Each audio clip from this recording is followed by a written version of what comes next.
It is a hot and hazy day in New York City. We've got some afternoon baseball, though, for you here in Flushing. She's all ready to go. What a cutie she is. Some baseball, bringing the kids in. It's camp day with a noon start today as the Mets take on the Cards. Live from Citi Field in New York, it's the New York Mets taking on the St. Louis Cardinals. And Mets baseball presented in HD by IOTV. Get your HD free with IOTV. Hi, everyone, and welcome just outside Citi Field. We're in the plaza today as the fans stream off the 7 train and into the ballpark. I'm Kevin Burkhardt. And the Mets today try to take a series from the St. Louis Cardinals. Last night, a little bit of a heartbreaker. They were down 6-0 in the first inning. They were down 7-3 in the 8th inning, but came all the way back to tie it in that 8th inning. Game, though, went to extra innings where the Mets were faced with a pretty big decision. 2 runners on against Pedro Feliciano in the 13th, and they had a choice. Pitch to Albert Pujols there or walk him intentionally and face Matt Holliday. They chose to pitch to Pujols, and the great one delivered. An RBI single. It was the game winner. And the Cardinals went on to beat the Mets 8-7 in 13. And we see the NL Central standings. The Reds clobbered the Brewers yesterday, so the Cards and Reds tied atop the standings there in a virtual tie anyway. Reds with one more victory, as you see. So a big game for the Mets today. And on the mound for them, they'll have the knuckleballer, Dickey, who's been just spectacular since he got here. I mean, you think about his 13 starts, just 2 of them, he's allowed over 3 earned runs. But it's interesting because you look at Dickey's last start. He was pulled from the game after some hip tightness. He did not want to come out of the game. We see where he injured himself there.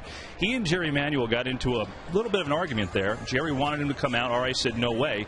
And with all that, R.A. says he's fine. He's on 3 days rest today. So quite the difference for R.A. Dickey coming out of that game early and on 3 days rest. And there you see what he's done this month. Great starts the whole month. He's got absolutely nothing to show for it. Mets need him today, though. This is a big series and a big victory if they can get it. You can see with a loss last night and the Braves and Phillies wins, they're 7.5 behind Atlanta, and now the Phillies really starting to put distance between them and the Mets as well, being that wild card's distance. So the Mets take on the Cardinals, a little noon game. It's camp day at Citi Field today. First pitch with R.A. Dickey on the hill is coming up when we come back.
The official online shop of the Mets at Mets.com. Browse the largest selection of official gear, including the latest apparel, nostalgic memorabilia, and authentic classics for the whole family. Get your gear from the official source, the Mets.com shop. Accept no substitutes. Check out the Suzuki around the majors, around the league, and here's what we got for you from last night. Tim Hudson, excellent again. He won his 11th as the Braves beat the Nationals and extend to 7.5 games in front of the Mets. White Sox on fire at home. They take out the Mariners. Chicago playing great ball the last really month and a half. And then the Phillies, who won last night with a good performance from Dominic Brown in his Major League debut. Today, bad news for Mets fans. They've agreed to a trade that would get them Roy Oswalt. The only thing left there, Oswalt has to waive his no-trade clause, but the players are agreed upon. It looks like Oswalt and Roy Halladay will be pairing in Philly. That will not be easy to deal with, no doubt about that. Meanwhile, here at Citi Field, it's R.A. Dickey on the Mets trying to get a series victory over the Cardinals. We'll have the call on the first pitch when we come back from Flushing.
From the Ralph Kiner broadcast booth, and Ralph Kiner will join us a little bit later on.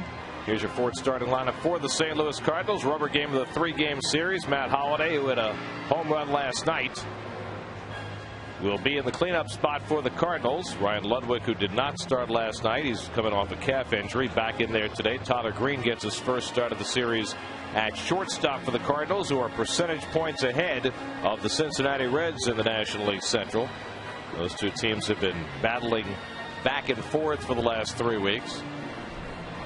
R.A. Dickey getting set to take the hill here on 3 days rest, and really, Keith, a little bit less than 3 days rest, having pitched on the West Coast his last start, and considering that he suffered the mild leg injury that forced him out of that start, a little surprising that he's going on short rest. Well, I think it's the immediacy of this homestand, Gary, with the looming road trip against Atlanta and the Philadelphia Phillies. This is so critical against his first-place Cardinal team. You see Verizon's R.A. Dickey's numbers. He is on a 4-game losing streak, folks. Has not won since he beat Detroit in that 8-inning shutout he threw back on June 23rd. 0-4 and 2 no decisions, but boy, has he pitched in tough luck. That record is not indicative of how he's pitched, and He has just been absolutely phenomenal. What a pickup. And Alexis Met's defense. And Alex Cora gets the start today. And always a day game after a night game. Castillo will sit on the bench today. Mike Hessman gets the start at third. David Wright gets a much-needed day off today, and that outfield's pretty consistent right now with Bay with the concussion, Francoeur, Beltran, and Pagan. And there's Mike, got a big double with the bases loaded last night. Drove in 2 in the first inning. For me, the surprise in the lineup today, with David Wright sitting on the sidelines, is that Carlos Beltran is in there. When Carlos first came back off the disabled list after the All-Star break, Jerry was giving him every third or every fourth day off as he comes back from the serious knee injury. But here, after playing 13 innings last night, right back out there for a day game today. And Jerry went to Beltran and asked him about it, and Jerry said that Beltran told him, "I have to be out there." And I think that's a recognition of the status of the season for the Mets right now. They're just one game over 500 and really fighting for their life to stay afloat as a contender. Well, we talked about the road trip looming, and I think, Beltran's a gamer. He wants to play, and I think with Wright getting the day off, Beltran can't sit. He has to play, and I think Carlos realized that. So it's not surprising to me that Carlos gets the start. And I had a chat with Tony La Russa this morning. I came early, and because I did not have a great rest last night. I had tossed and turned all night, so I was up early and came to the park early, and I had a half-hour chat with Tony. Molina has got bad legs, and he said he's such a trooper. He can't play. LaRue's got a bad back. He was Molina's one that wants to play. And he did say that Albert Pujols has his 4th month into the season. He's got some minor aches and pains in his legs. And Pujols said after last night's game that, remember, he didn't run hard to first base on the potential double play. He said he felt a tug in his calf, and that's what slowed him down on that play. But Molina and Pujols right back in there today.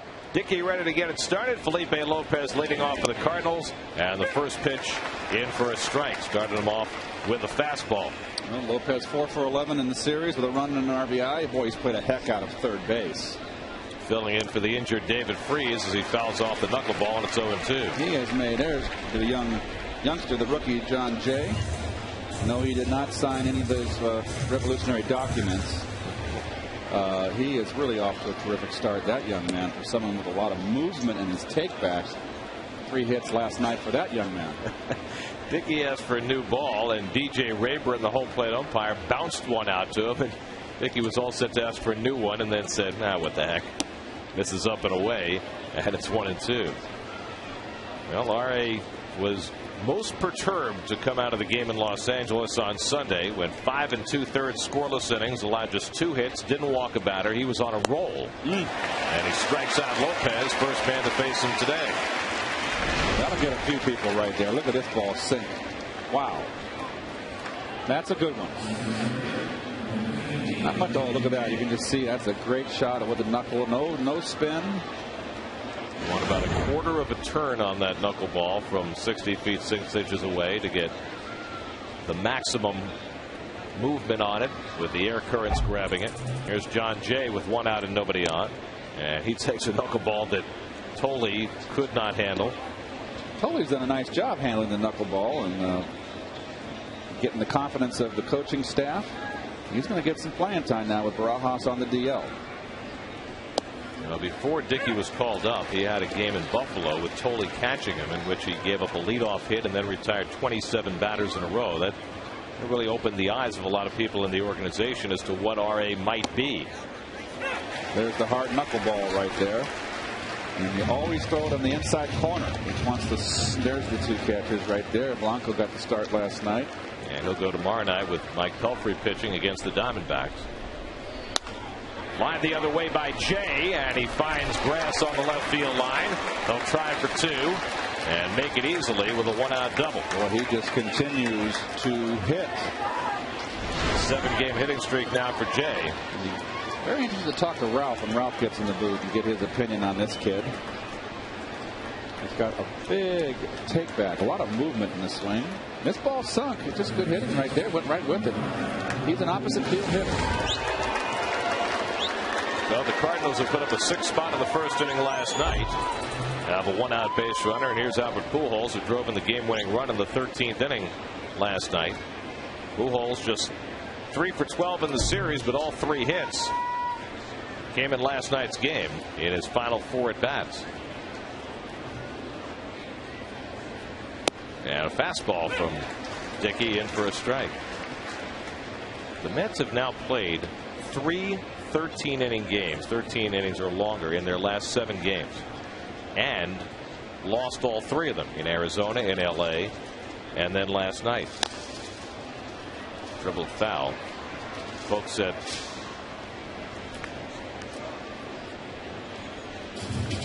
well, we're going to show Jerry's double the opposite field. See, if you're going to hit the ball to the opposite field, and you can see right there, that ball's on the outer half. Look where he's making the contact, though. It's really, the angle's not directly overhead. He's making the contact on that bottom line. To really drive a ball on the outer part of the plate, outside corner, you've really got to hit it like a golf ball, right? Where you put the golf ball right between your legs.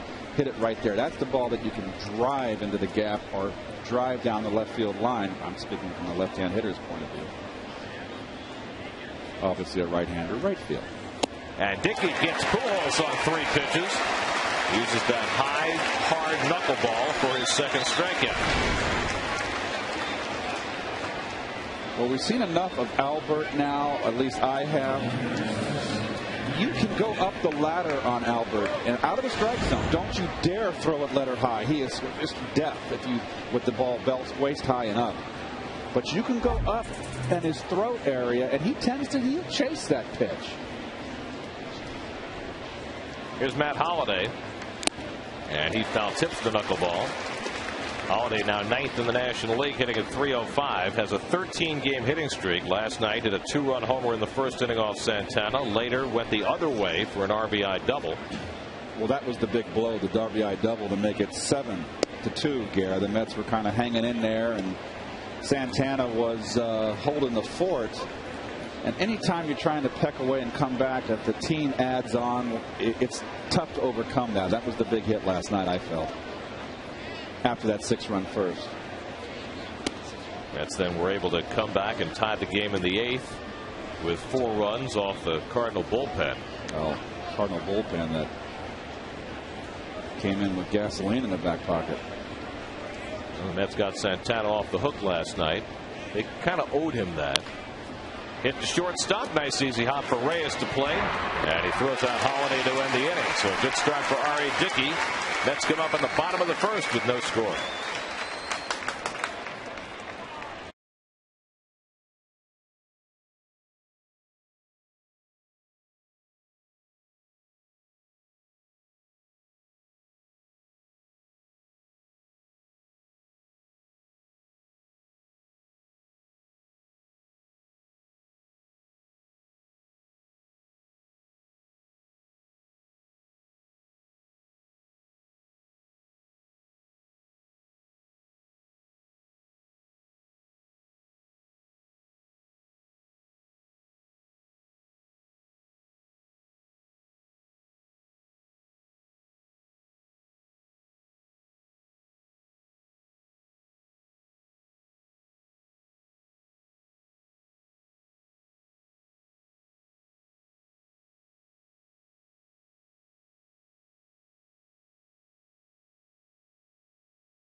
Right getting the day off. Beltran moves up to the 3 hole. Davis hits cleanup, and Mike Hessman goes number 5 against right-hander Blake Hawksworth.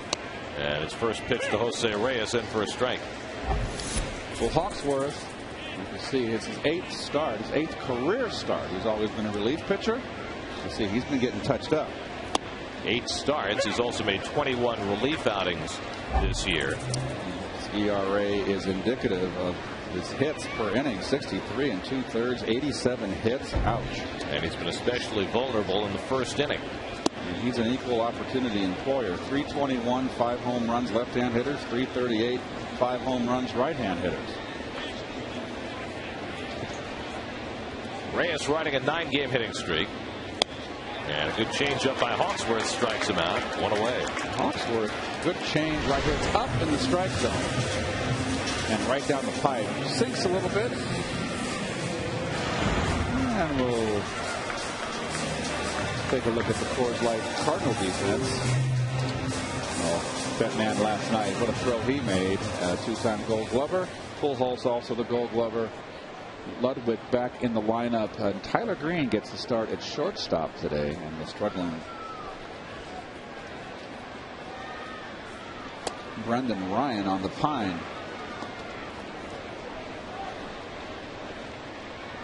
Well, those are all the statistics, folks, and that right there, we happen to note, is the book on all the hitters. The opposing hitters. That old spray chart shows where the hits go, right, what pitch they hit, in what situation. It's much more complicated today because of the advancement of computers. You got more counts. In my day, it was just basically charted where a ball player hit the ball, where his base hits were, where his outs were, how many air outs, how many ground outs. But now you get down into 2-1 counts and all this garbage, as far as I'm concerned. Someone's making a lot of money. So you tricking people. You'd recommend what? Lighter fluid in the match? Pagan hitting at 305, 8th in the National League. Hit his 9th home run of the year last night. And it was a bomb into the bullpen in right center field. He's had a heck of a year, let me tell you. This has kind of been his breakout year. You know, you get your opportunity. Beltran right there, out all over more than the first half of the season. And Pagan is on with a 1-out walk here at the home run last night. And there's a fastball right down Broadway. He has just been terrific. Even got into the bat flipping thing last night, which I didn't think was in Angels' repertoire. I almost thought I had a chance for that Wise Snacks sign out there in the bullpen. That would have been salty. Here's Carlos Beltran, 4 for 8 in this series, including his first home run of the year last night. He hit it as a right-hand batter. Hawksworth, in 7 starts this year, has given up 8 first-inning runs, including runs in each of his last 3 starts in the first inning. William Beltran pretty much straight up. Hit the home run last night.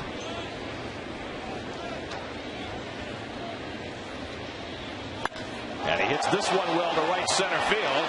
Back goes Jay to the track, and he runs it down. Pagan was all the way around second, has to retouch and come on back. Beltran hit that ball well deep in the gap in a big ballpark in Flushing. The ball seems to be carrying a little bit better to left center field than to right center field, Gary, of late. There's been a couple home runs hit in this series, and Jay can run. Now, Pagan's right in doing this, but not on the run.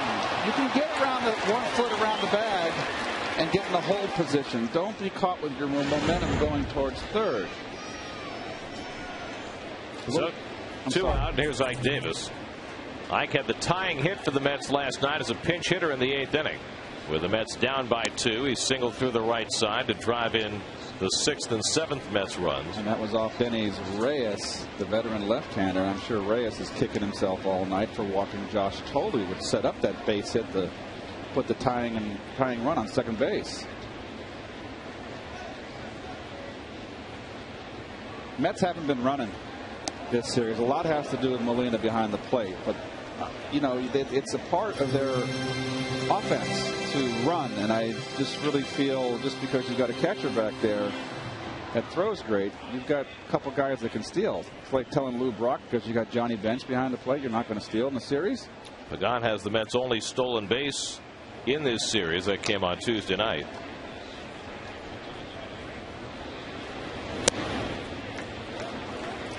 Ike Davis's pinch hit last night was the first of his major league career, only his second pinch hit at bat. Mike Hessman making his second straight start, playing third base today, waiting on deck.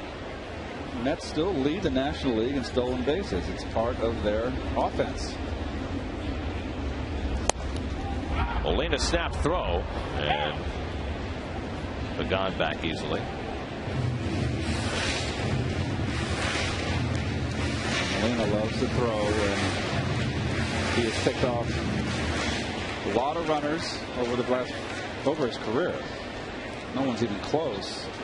Last night made that great throw to get Reyes stealing in the 10th inning, even though his foot slid on home plate, and he came up limping. Another good changeup by Hawksworth. That one on 2-0.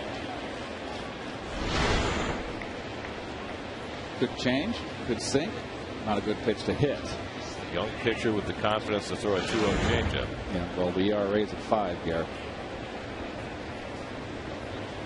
That's with a small edge over the Padres for the National League stolen base lead. I mean, it's great to have a changeup and be able to throw it behind the count or an off-speed pitch, but if you've got to be, the great pitchers are the ones that are consistently, you can throw it for a strike and in a good spot. You just can't throw it getting you over changeup 2-0 or getting you over curveball in the big leagues. Big league hitters are going to rip the what out of it.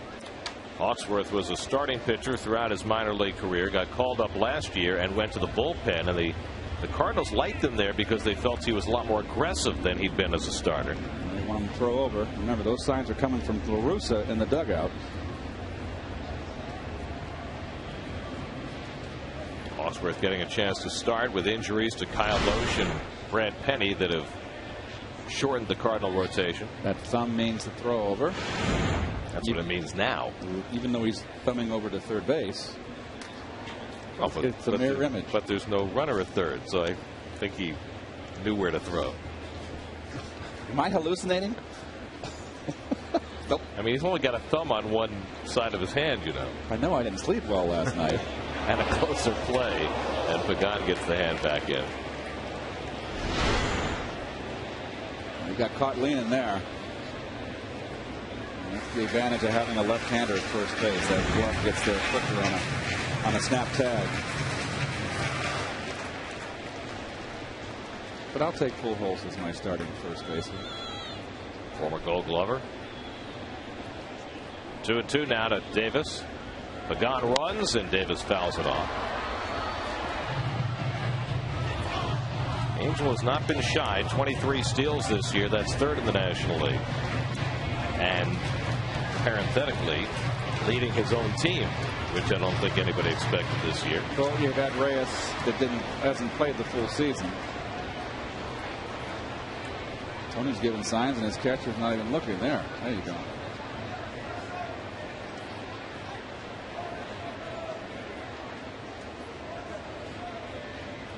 Again, the 2-2, and another changeup, and Davis rolls it over to Pujols to end the inning. So a walk and one left. We've played an inning on an early afternoon at Citi Field. No score.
today's game. Just go to SNY.TV, click on the link, and join the conversation. It's Chat Live with Bobby Ojeda, presented by Verizon, only on SNY.TV, your online home of all things New York sports. Second inning, Ryan Ludwig leads off against R.A. Dickey. Ludwig making his 4th start since coming back from the disabled list. He was out with a calf injury, and they have slowly started to work him back into the rotation. Didn't start last night, even with the Mets starting a left-hand pitcher. And Ludwig pops one up. Reyes retreating and calling and catching. 1 out.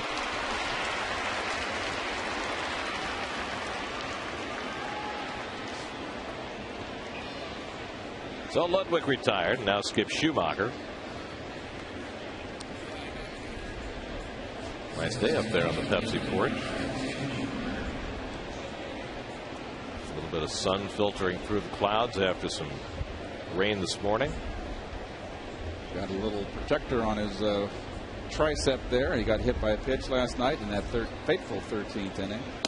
Wound up scoring the winning run after getting plunked by Pedro Feliciano. I'm just wondering if Pedro's got a little discomfort. I'm just pure speculation, the way he's been struggling out there. I wonder if he's a little bit sore somewhere. Pagan picks off the liner from Schumacher for the 2nd out. Control has never been a problem of Pedro Feliciano. He's always been one to throw strikes. Yadier Molina with 2 out.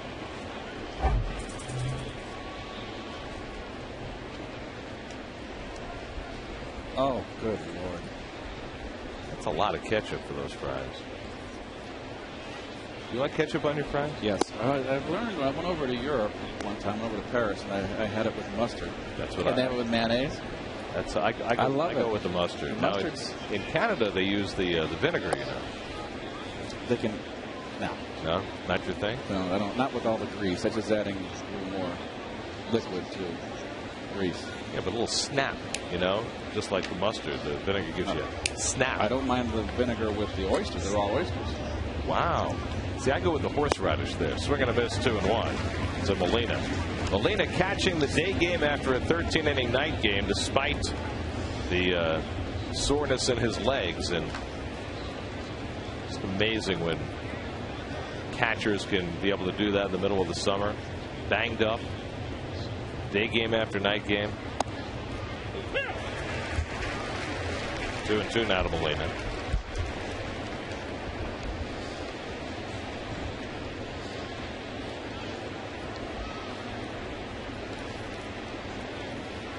As the sun comes out, Mike Hessman gets his first chance at third base.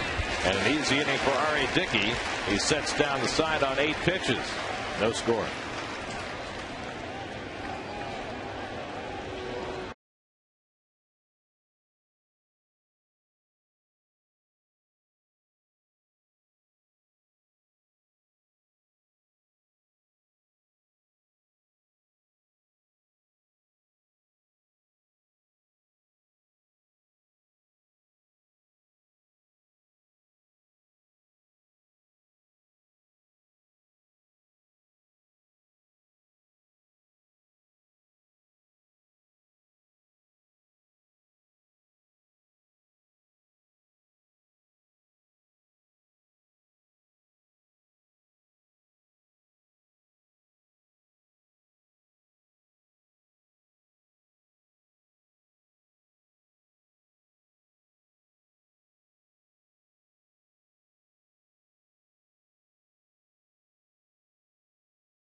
2010 Men's Hall of Fame inductees at Citi Field this Saturday afternoon for charity. Your donation includes food, beverage, and a ticket for that night's game against the Diamondbacks. Get to Mets.com/Hall of Fame or call 718-803-4074. Here's a look inside the Mets Hall of Fame and Museum. The exhibit is celebrating the '86 World Series championship with trophy.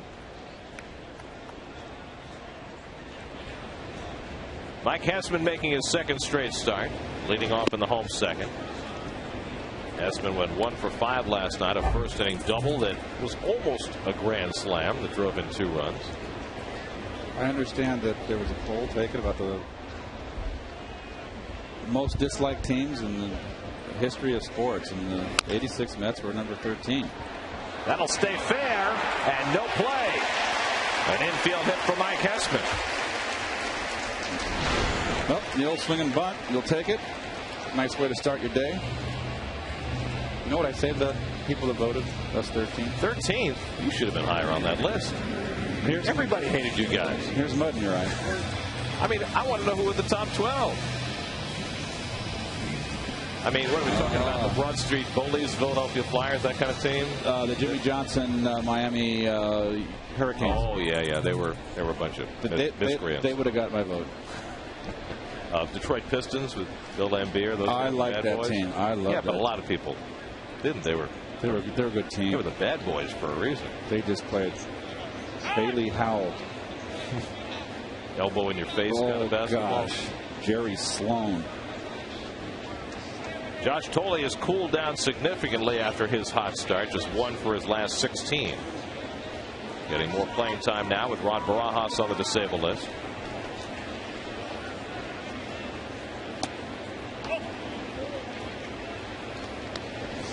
Pretty good when you're 1 for your last 16 and you're still hitting .351. Because Josh established that solid base of hitting .500 through his first 30 or so at bat. That wasn't going to last. Ted Williams can't do it. No one can.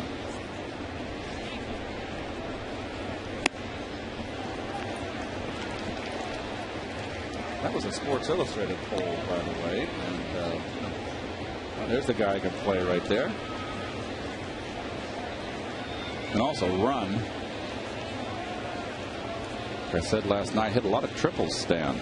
3,630 hits. Ball 3, and now Hawksworth behind on Tolle 3-0. I still want to know how there were 12 teams ahead of you. We're good guys. But everybody outside of New York hated you guys. Well, the curtain calls, all that stuff. Oh, well. Ball 4, and the Mets have the first 2 men on. So Tolle follows Hessman's infield hit with a walk. Well, I've got the top 5 right here. You want to hear? Sure. The '86 Miami Hurricanes, you mentioned, number 1. The '89-90 Detroit Pistons, number 2. The 1992 Cowboys. Okay. They were number 3. Jimmy Johnson again. Has 2 of the top 3 spots. Right. The Flyers 74-75, of course, the Broad Street Bullies, David Schultz and all them. And the '78 Yankees. That was Reggie, right? Well, that was the team that beat the Red Sox in the 1-game playoff. Came from way back. Billy Martin. Right. I can see that.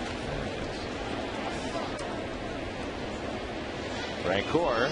Wow. 1 for 9 in this series. The only hit, the 3-run homer on Tuesday night. The 2-6 was 2007 Patriots. How about that? 7 of 93-94 Knicks? How do you hate Tom Brady? How can you hate the 76 Oakland Raiders? How can you hate that team? Come on. See Jack Tatum just passed. I saw that, yes. The assassin.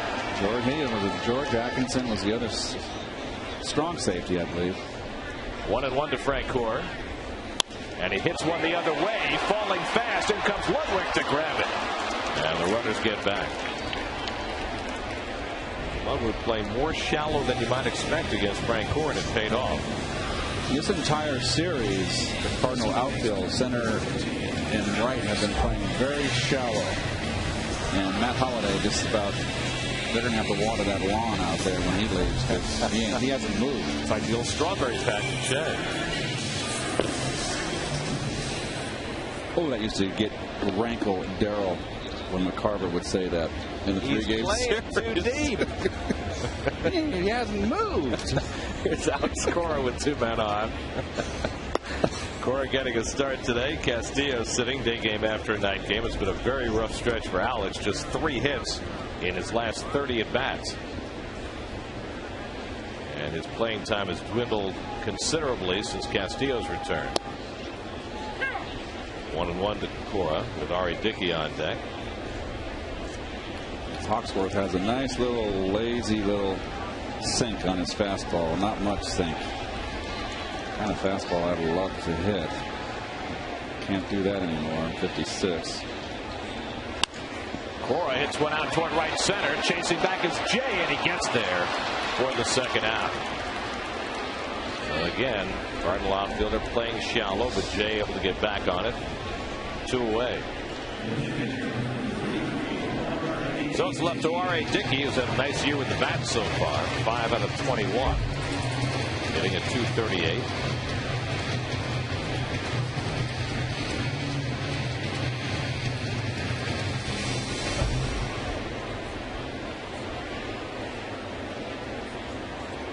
Another guy who knows to choke up on the bat.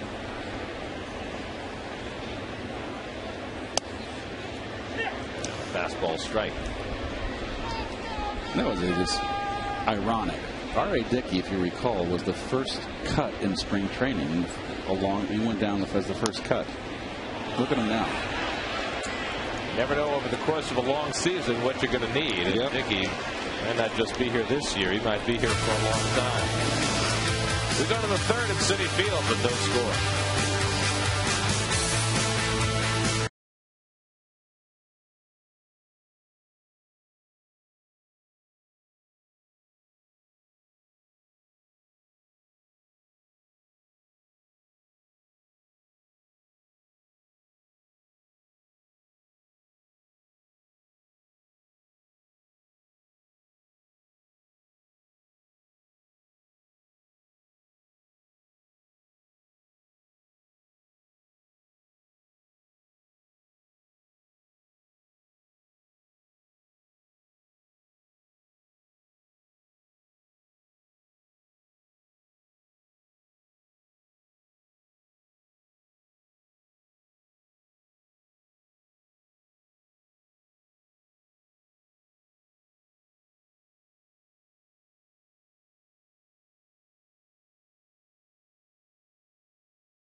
Joins the debate to talk baseball live in studio on Daily News Live, presented by Citi, part of the New York Sports Local, tomorrow at 5 on SNY.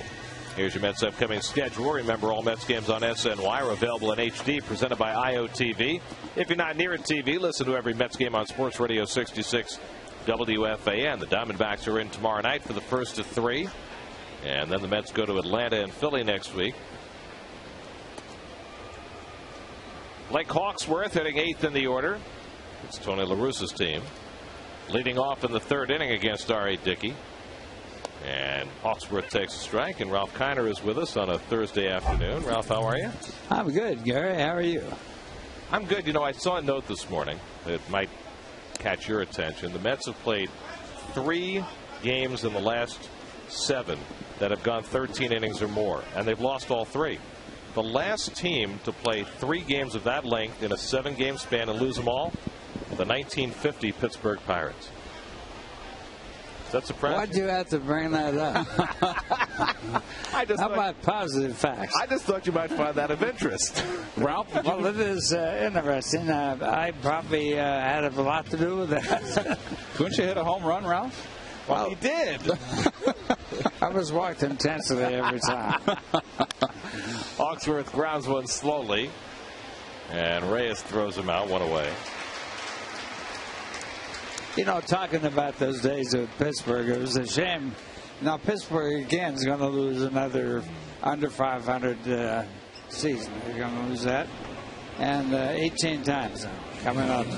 And it's a shame. It really is. And, of course, in 1952, they set the record for the most wins in the National League at 112 at that time. So I had losing experience. Which the Mets obliterated. Right. Well, 19. Yeah, but we got to say this. 154-game season in 1952, not a 162-game season. So it's kind of like you think the Mets' 120-loss season should come with an asterisk. Well, it definitely has to come with an asterisk. Because I like the way that season ended in 1962. Joe Pignatano went into a triple play to end that season. Oh. And Casey said it was a team effort. 3-0 to Tyler Green, the number 9 hitter. Casey Stengel made the Hall of Fame news the other day when Whitey Herzog talked about learning a lot of baseball from Casey Stengel, and he was certainly good. All right, Dickey, known for his control, walks the number 9 hitter. RA's averages 2.3 walks per 9 innings, which is incredible for a knuckleballer. What's your impressions, Ralph, of the knuckleballer, Dickey? Well, you know, it's amazing because he has had very good control. And of course, that's always been a problem for knuckleball pitchers. They don't know where the ball's going when they release it, and they have to depend on the ball breaking into the strike zone. It breaks differently on almost every pitch. And, of course, Euchre had it figured out. He says it was not hard to catch a knuckleball. You let it stop rolling, and you pick it up. Yeah, most knuckleballers, I think, are 9 times out of 10 just throw it down the middle. Well, they're trying. Yeah, because they don't know down the middle and let it break. Of course, the all-time Hall of Famer as a catcher was a knuckleball catcher. Let's turn a 3-6-1 double play, nicely executed. Ike Davis starting, Reyes in the middle, and Dickey there to cover. And that gets Dickey through the top of the 3rd.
It was a dark and stormy day.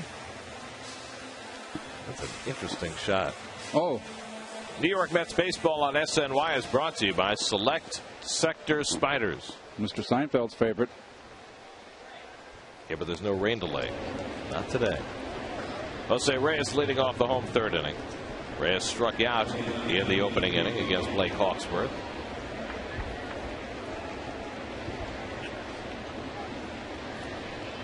And Jose pulls one right under the glove of Pujols and into right field. He'll head for second and make it easily.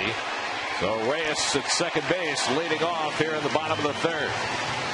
A double for Jose Reyes, his 18th. Well, this ball hit hard, a fastball. The perfect spot for a left-hand batter. They love the ball down low and inside. And he ripped it wide by Pujols. He didn't do a very good job of knocking that ball down. Yeah, I think Pujols, Ralph, 9 times out of 10 makes that play. He didn't get the glove down. Jose Reyes, safe at second. Safe and secure. New York life. Well, Pujols, of course, had a chance to use his speed to get over to third base. I don't know what are you going to do here, man. Pagan's going to bunt. I don't like that play at all. How about you, Keith? I want Pagan swinging the bat. No way in the world you want him to be bunting there. I don't think he's bunting. Well, he drags one, gets it past the pitcher. Schumacher can't get him.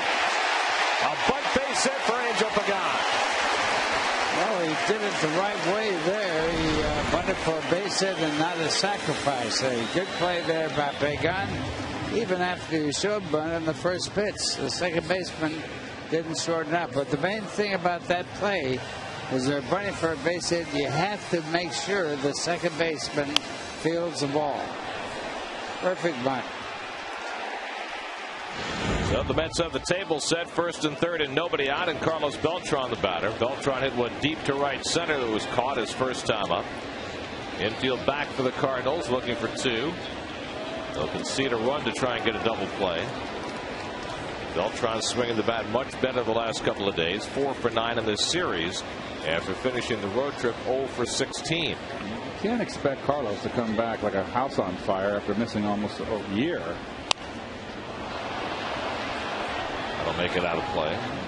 I don't know why not, Keith. I mean, there's no reason in the world a young guy like that can't pick it up in a week.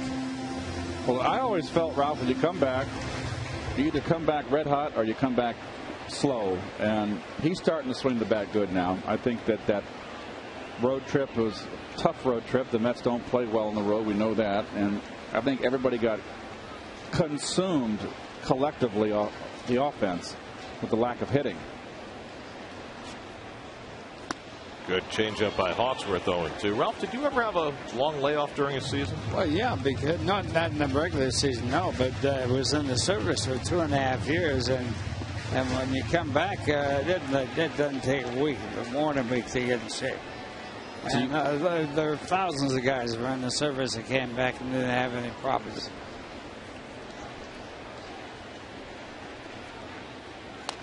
And Carlos gets it off the end of the bat. You ever on the DL, Ralph? No. In your prime, and later in your career. I never was on the DL. I can remember, no. I played almost every game of the season all the time. One year I played 4 more in the regular season because I was spreading that year to the Cubs. You got an extra 4 games. And Hawksworth twice trying that play. Usually once you've shown your hand once, there's no sense trying it again. Well, I think it's more habit than anything else. I mean, the habit of baseball now is to give guys rest, let them have it, and so they get used to that, and they expect it. When you say, for example, they have sick leave now. For people that are sick that are not on the ball club, they are sick at home. Ball players go home and take care of that accident. You couldn't leave a team on my day. Well, it used to be if you had a baby, you didn't leave the team. Same thing, no. You never saw your baby's born. Golfed off third, and Lopez shined away and lost the play. I guess he had trouble with the sun peeking through the clouds. Boy, that's a big break for the Mets. Look at his shadow behind him. He's looking right into that sun, but he's got the glasses on. Between that and the railing, he didn't know where the ball was or the railing. Well, got to make that play. Get the glove up and cover yourself. Cover your eyes with the glove. You know, in the days of no night baseball, players learn to really play the sun well, and nowadays the majority of games are played at night. Well, when you get a day like today when it's not really sunny, but you kind of get a glare, can that sometimes be as difficult? Well, it's not as difficult, but it is a problem, and you got to have some glasses to ward off the glare and pick that ball up. It's not easy. So Beltran with new life, and Hawksworth just missed inside again. It's 2-2. A lot of movement on that fastball. Here are the shot of the sunglasses. He hasn't got the regular sunglasses. He's got regular glasses. The amber lenses. But he hasn't got the knockdown glasses. Amber won't do it. Amber actually helps you pick the ball up when you're hitting. I still don't understand why guys don't wear the flip downs. I don't either. 2-2 to Carlos. Pagan runs, and Beltran loops one to shallow center. Jay coming on to make the play. Reyes fakes the go. He'll stay at third as Jay's throw comes home. That's the first out of the inning.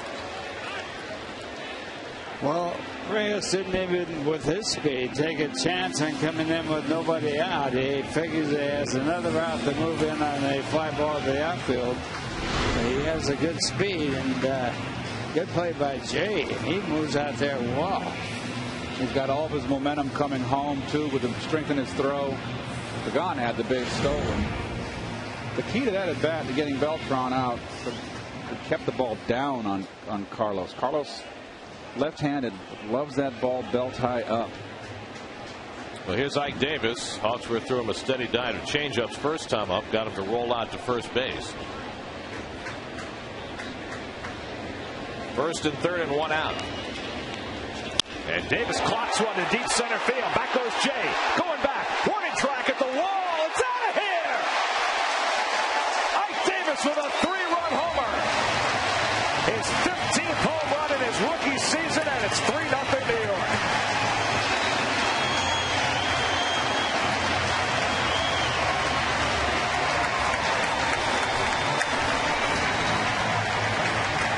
One thing about Ike Davis, when he hits the ball well, and he did that one, he has a lot of power.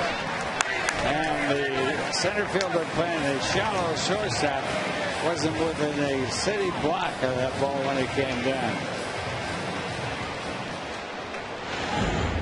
15 homers, 52 RBIs for Ike Davis.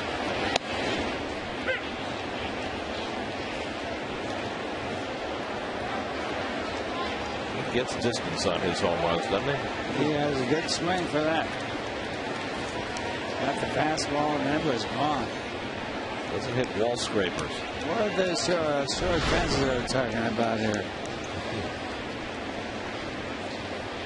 One too many changeups. That ball right down in the slot. 1-1 to Mike Hessman, who had an infield hit his first time up. And the IOTV pitch differential low and away to a little bit up. And there's the difference. You see where the end of that bat is? If you put it where that target was, it would have been a fly ball. Pujols coming over near the railing, but that's out of play.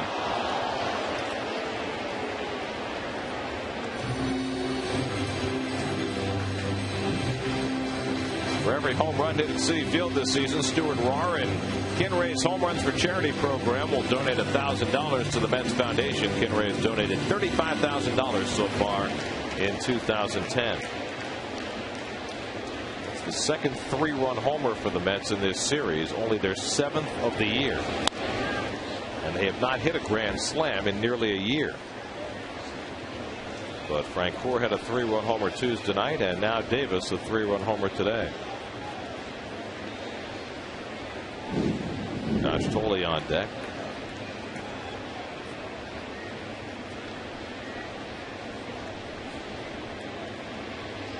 One and two to Mike Hessman. No relation to Johnny Fever.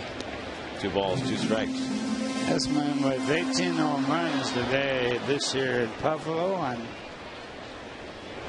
He has played a lot of games in the minor leagues, and most home runs by a minor leaguer. He hits one to center field, and Jay has room this time.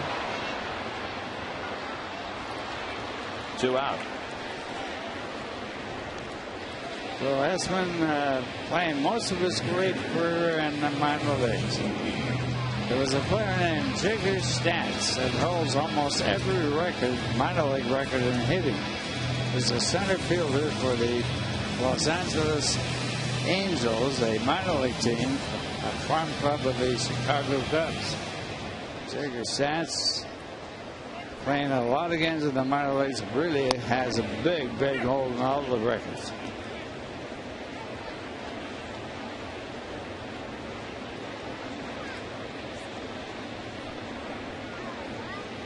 It was a day, Ralph, when, especially in the Pacific Coast League, guys would play their entire careers there, and some of them were making more money than big leagues. A lot more money. They were making like $15,000, where big leaguers were making $4,000 and $5,000 and $6,000. Coast League is a good league, but they played a lot of games. They had a season that was 204 games long. I mean, 100. That's a lot. Wow.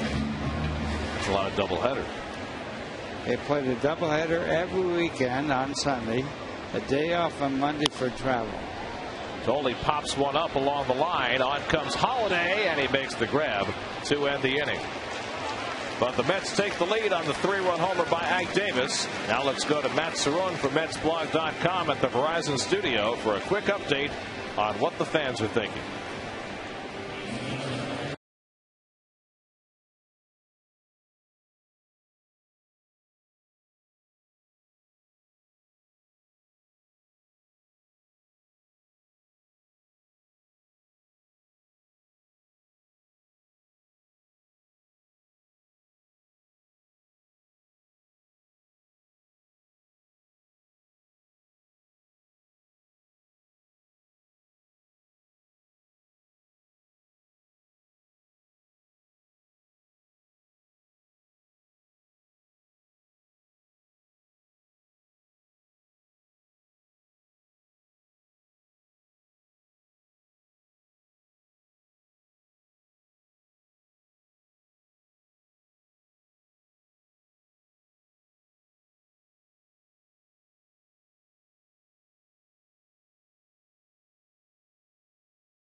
As the Cardinals come up in the 4th inning.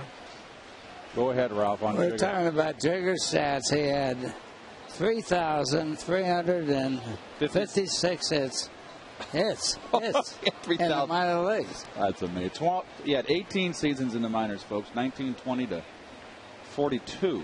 Center fielder for the Los Angeles Angels, a farm club of the Cubs. He did play a little bit in the major leagues. It's like he played in 22, 23, and 24, and 27, and 28. I grew up in the L.A. area, and I used to watch him play center field, so I knew about him. But he was some sort of a minor league ball player, and they probably didn't make more than maybe $10,000 a year. Dickey handles the comebacker by Jay for the first time. Now, Ralph, back in that day, was that a lot of money? Did that give you a good lifestyle, $10,000? Well, I wasn't alive with any money. What year were you born, by the way, Ralph? 1922. Oh, boy. I was in the Depression. Of course, the Depression was in the 30s. You were born the same year my father was born, I believe. Here's Albert Pujols, who struck out on 3 pitches his first time up. And then had a double by Reyes go under his glove that got the Mets started in the 3rd. Albert said after the game last night that he felt a tug in his left calf running to first base. And if you recall, he has had calf injuries in the past. There you go, right there. Well, Pujols today playing his 1500th career game, and only those immortals have accumulated the stats that Pujols has over his first 1500. You know, one thing about Pujols is that he has a stance very similar to Joe DiMaggio's. Holds the bat about the same, widespread stance, no stride. DiMaggio with a flat-footed stance and did not hit with a stride. And he was spread out, maybe DiMaggio about the same as Pujols. And Dickey throws a 3-1 fastball, tempting fate with 3-2. There were a couple of batters in the old days that hit without strides. One was Gus Zernial, who was a home run hitter, outstanding hitter in the major leagues. Slowly down to 3rd for Hessman, and Pujols not running hard. That's the 2nd out. Pujols really jammed. He got his bat broken there and really tied up. Well, that's the knuckleball. Oh, that's a fastball. He just rammed in on him. Threw him 2 in a row. That ball right on the corner. Well pitched ball. Tied him up. Got him caught with his weight back, and that shifted up. Well, there are a couple of things that set R.A. Dickey apart as a knuckleballer. He throws harder as a knuckleball. His knuckleball is harder than most, and plus he has a better fastball than most knuckleball pitchers, having once been a guy who could throw 95 miles an hour. He's got to feel very fortunate today. He's got 3 runs. Well, his last 5 starts, he has a 1.89 ERA and has gone 0-3 over that span. So, yeah. Dickey has now put together 12 1/3 consecutive scoreless innings. He throws a different kind of knuckleball than the average knuckleball pitcher. He actually throws it hard.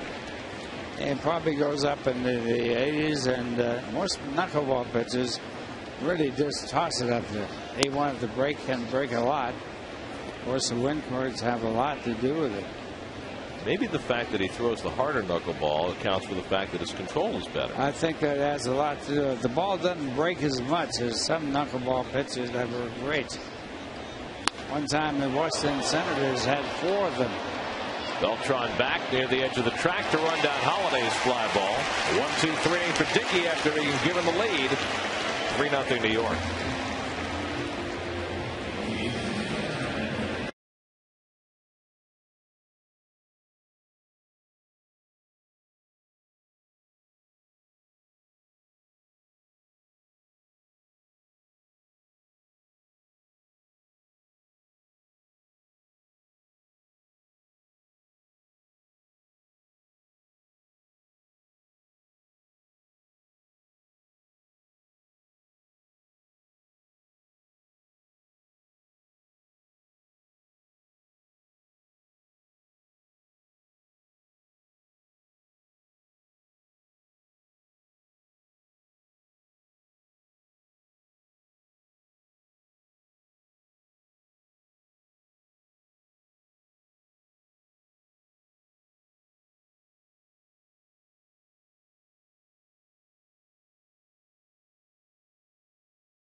On top of the Cardinals, 3-0, thanks to Ike Davis's 3-run bomb to center.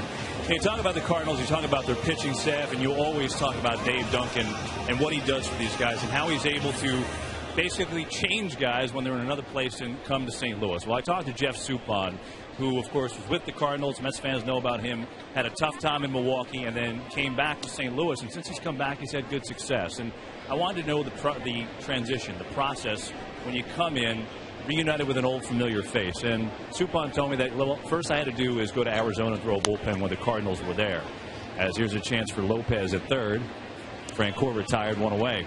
And in that bullpen session, it was one session, but I had all these good memories come back to me because Dave watched the one session and had so much to give in that one session, but it was things that we had talked about previously. So all of these things started coming back to me, and immediately I started feeling more comfortable. He said, I struggled in Milwaukee, no question. And then when I went to the bullpen, I really struggled because, I started getting out of my game. I started trying to create this stuff that I didn't have. I mean, I had to get back to throwing my fastball. I really lost my way with that. So, guys, it's kind of like dealing with a familiar face, and since the advice has been given before, Suppan slowly getting back to his old form. It's Dave Duncan. Back to you. Not the first and not the last success story for Dave Duncan. By the way, Kevin, looks like you're in the midst of some foam fingers out there. It's Foam Fingerville, Gary. Gary, Keith, and Ron Day here. You got some orange ones, you got some blue ones. Yeah, you have to be awfully special to get those Gary, Keith, and Ron foam fingers. Is that why I don't have one? Well, I'm sure you could probably secure one out there from that group as Cora flies out, but I think we've got some extra lying around here. And of course, if you want to be part of the charitable community that is represented by GaryKeithandRon.com, we urge you to log on to GaryKeithandRon.com. Hey, Gary, good news is I'm sorry, I didn't realize you were. I thought you were done, Gary. No, I was just doing my spiel here. Go ahead. I was going to say the good news is I don't have a foam finger, but this nice young boy just offered me his Gatorade, so I'll take that. Even better on a warm day. There you go. All right, Dickey is up. Of course, if you go to GaryKeithandRon.com, you can not only get Gary, Keith, and Ron merchandise, but we've got the Kevin shirt and we've got the Ralph Kiner shirt as well. That was very kind of you, Ralph, to allow us to incorporate your image into our charitable website. Well, the one thing I want that back when it gets cold. I don't mind how well. All right, Dickey batting with 2 out. Dickey hit a comebacker his first time up. 3-0 New York. We're in the 4th. Ike Davis's 3-run homer accounting for all the scoring.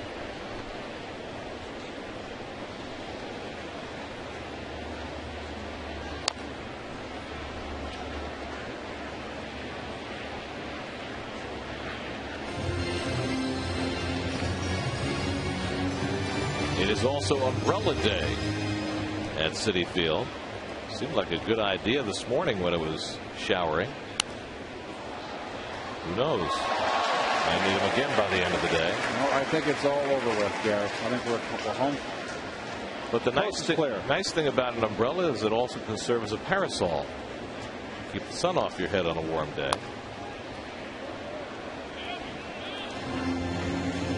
I think he doesn't necessarily look elegant with the bat, but he's had some success this year. He cuts and slashes.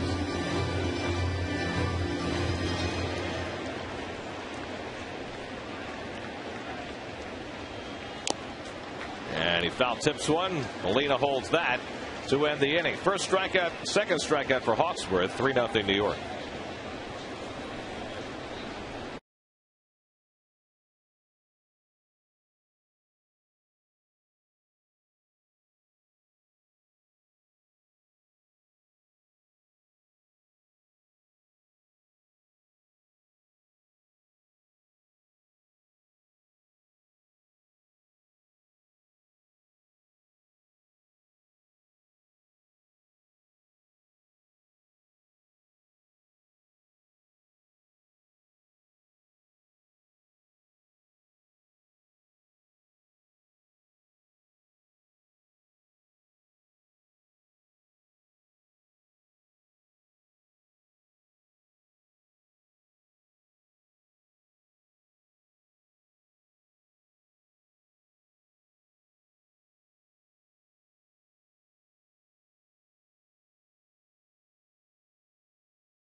Backman about his new role as Cyclone skipper.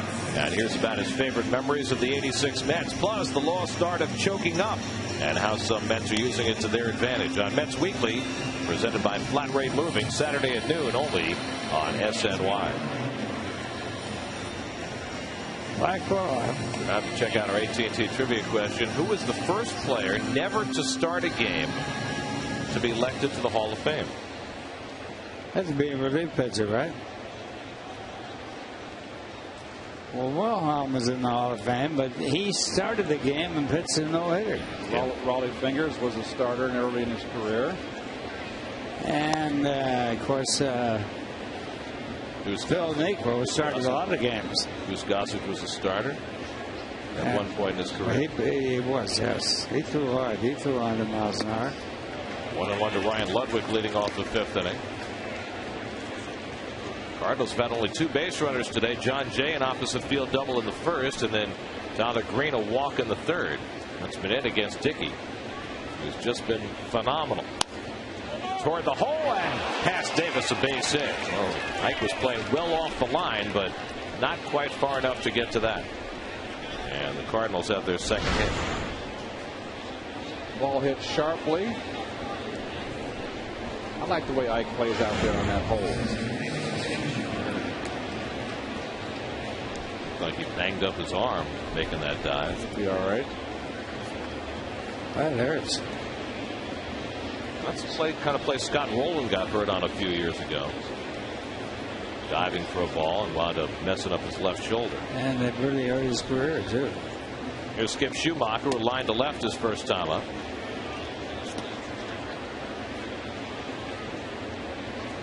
He's got some discomfort in that arm. He's monkeying around with it.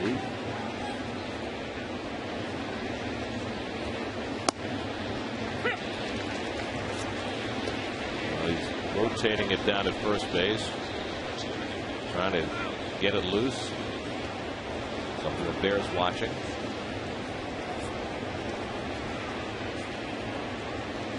Knuckleball pulled down at first, and Davis gets it to second for 1. Return throw, 3-6-3 double play. Well, the Mets have turned to 3-6-1 and now a 3-6-3. Tailor-made right here. No wasted motion by Ike. He's really shortened up on his throws to first, second base, and double play. That is perfect. That cuts down the seconds and that runner running to first. And there's your difference there. Nicely done. So obviously the shoulder didn't hinder him there. Very well done.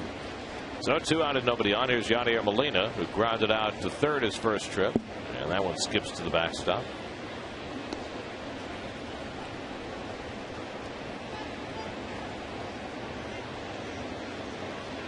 The man who got away from the New York Mets.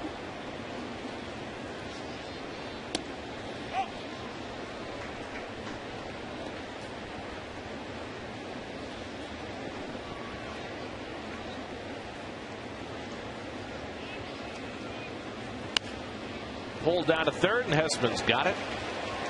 And Molina retired, and Dickey is through the top of the 5th. We're halfway through at Citi Field, 3-0 New York.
one of the many dozens of camp groups here today.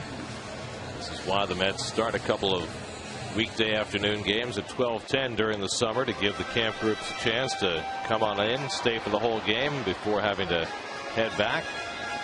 And they get all the different groups with their colorful T-shirts, and it makes for a nice tableau in the ballpark on a Thursday afternoon.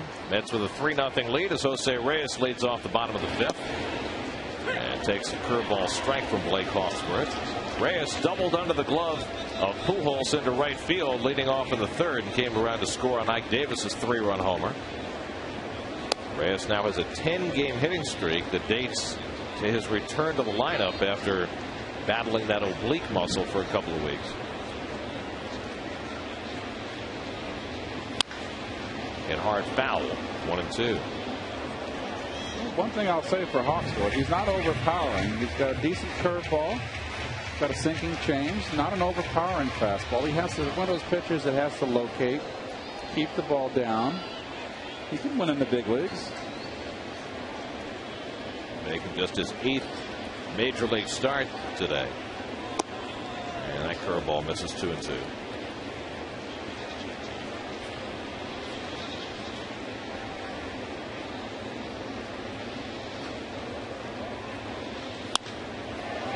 Toward right center, Jay closing ground, and he gets there. John Jay has had a very impressive series at bat and in the field. Well, I tell you what, he's had to run down some balls in this ball game here. That late night last night. Tell you what, if he was out late in New York last night, he's sure burning it off in today's game. He was out late in New York. Here. Never got a chance to go out in New York. Only out here. Here's Angel Pagan, who's been aboard twice with a walk and a bunt single. Last night, a double and a home run. So he's done it in a variety of ways, and he drives this one to right center, and that's an extra base hit. It'll roll all the way to the fence. It'll be an easy 3 bases for Pagan as it rattles around. And Pagan stands at third base with his 7th triple of the year. He's doing it all. Pagan walked his first time up. Then beat out a beautiful bunt with a runner at second base and put him at third. His second time up, and then this 3 base hit here. Puts him just 1 behind Shane Victorino for the league lead in triples. Angel Pagan safe at third, safe and secure. New York life. Infield has to come in for Carlos Beltran with 1 out. And Carlos fouls it off. You see the infield in. Butler's playing. That's an awful lot of space behind him. How about the center fielder? Center fielder with an awful lot of space behind him.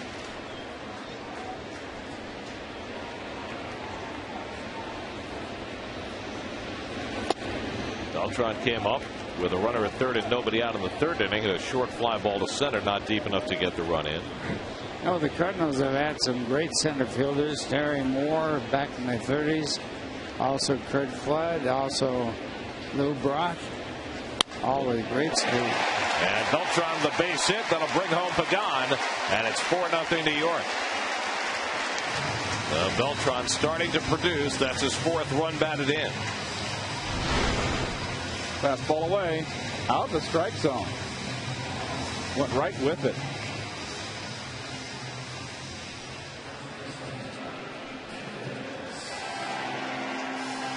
Talking about those Cardinal center fielders, Ralph. Willie McGee, Jim Edmonds. Some real good ones in center field. Terry Moore was he was around just at the end of his career when I played. He was an outstanding center fielder. I guess Kurt Flood would be someone you have to think about for the Hall of Fame. Was Moore in the Gas House game? No. Yes, it was. That's what I thought. Okay, yeah. Yes, it was. Ike Davis hit a 3-run homer over the center field fences last time. Hits this one deep to center. Not as deep, and Jay has room to make the catch. Beltran retreats to first. And now there are 2 out.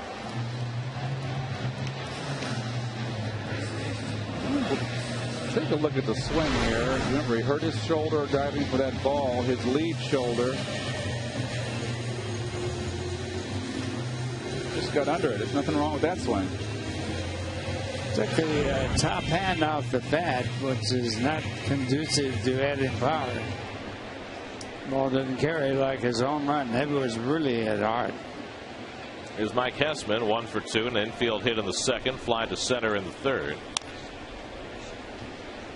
Hessman getting a chance to play third base today. David Wright getting a rare day off.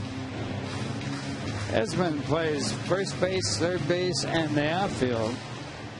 And that would be enough to warrant him being a utility ball player for the Mets.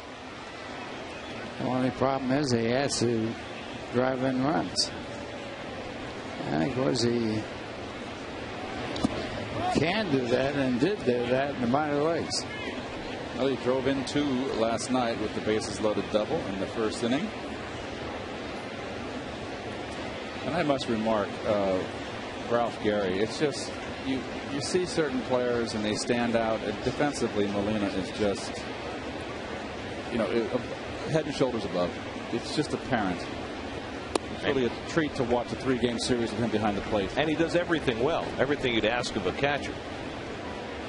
He makes it look easy, blocking that curveball in the dirt 2 pitches ago. The things you just don't, you take for granted, you don't notice unless you're paying real close attention like we're supposed to up there. How about the job last night he did cajoling his pitcher, Jaime Garcia, when he got in trouble early? Yes, he did. Came out and chewed him out. And of course, Jaime settled down. He also gets a lot of space hits. Well, the Mets know that better than anybody. He's having a tough year at the plate this year. And he comes from a family of catchers. Not many can say that.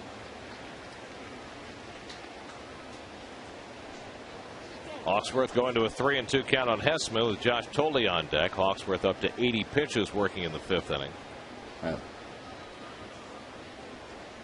Now Beltran will be on his way with 3-2 and 2 out.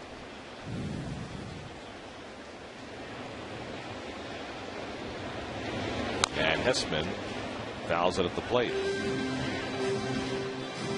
Well, you've probably heard the reports that the Phillies have agreed to a deal with the Astros to acquire Roy Oswalt. ESPN is reporting that a source says Oswalt plans to accept the deal, but nothing's yet official. The Astros would reportedly get Jay Happ and a couple of prospects. Jay Happ. Wow. Phillies have been on a roll. They've won 7 in a row. Just 3.5 behind the Braves. Too high, ball 4, and Hessman's on with a walk. 3rd walk given up by Hawksworth, so the Mets have 2 men on for Tolley. There's your TGI Fridays 5th inning recap. R.A. Dickey has been front and center again, just like in his last start, which was aborted by the leg injury in L.A. He's thrown 5 scoreless innings. Ike Davis a 3-run homer. Carlos Beltran an RBI single. Dickey's been helped out by a couple of double plays started by Davis. And now here's Tolley with 2 out and 2 on. Josh has walked and fly to left.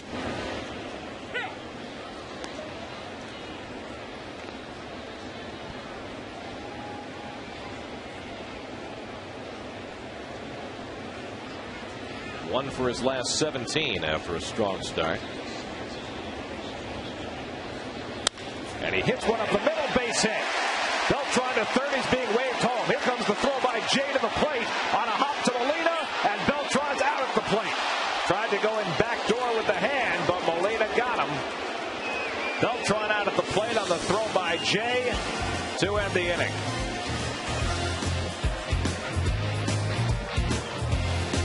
Never got there.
greats Frank Cashin, Dwight Gooden, Davey Johnson, and Darryl Strawberry as they are inducted into the Mets Hall of Fame at Citi Field this Sunday afternoon at 12:30 with a special pregame ceremony. Get your great seats directly at Mets.com. That's a shot from inside the Mets Hall of Fame. The plaques of the already inducted members, including both of the gentlemen sitting here next to me, Messrs. Hernandez and Kiner. Blake Hawkworth takes the strike. One of these days, they're going to be able to Mets ball. I don't look good in bronze. 0-2 to Hawkworth. Well, Ralph, Lindsay, and Bob all went it together, right? All at one time, yes. We were together 17 years, and Lindsay then took off and got a job with San Francisco. Dickey off the mound to handle the comebacker, and Hawksworth retired, one away. Let's check in with the studio. Chris Carlin standing by with the New York State Smokers Quit Line game break.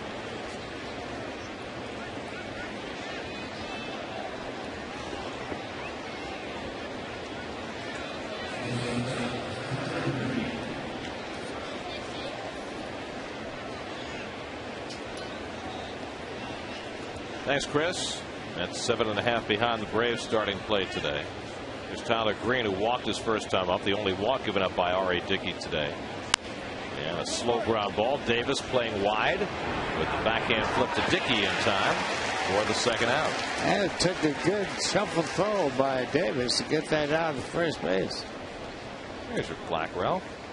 You don't look good in bronze. I don't either. Well, you and Lindsey Nelson and Bob Murphy spent 17 years together. I believe that's the longest any three broadcasters have been together. It certainly is. It's the longest time to be together, 17 years. Let's see. Ronnie and Keith and I have had 5. We've got a long way to go. Think we're going to make it for 17? We got to stay alive. That would be the first priority. But you guys, the three of you, handled all of the radio and all of TV. Just the three of you the whole season. That's right. And of course, in football season, Lindsay would take off for Notre Dame and do the Saturday game. And Murphy had a job in football, and he would go on, so we'd have to really shuffle around, try to get it to work. I don't remember anybody subbing in, so you guys just worked solo on those days. Yeah, we really worked it out. Like mostly Murphy and I would work together.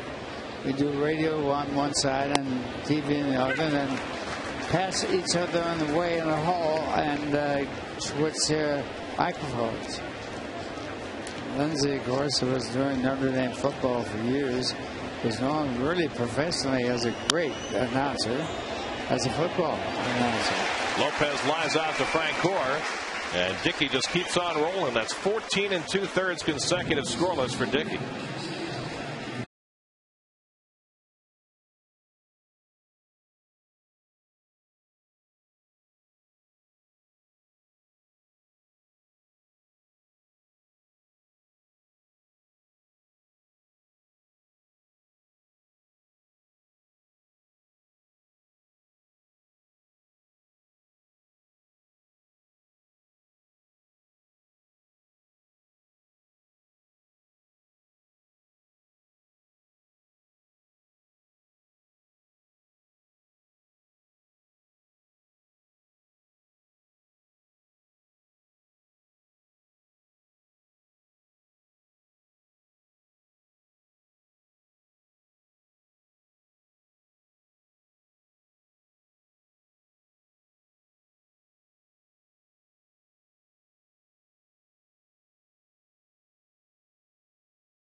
Perfect day to run around the reservoir when the humidity is high and it's 90 degrees.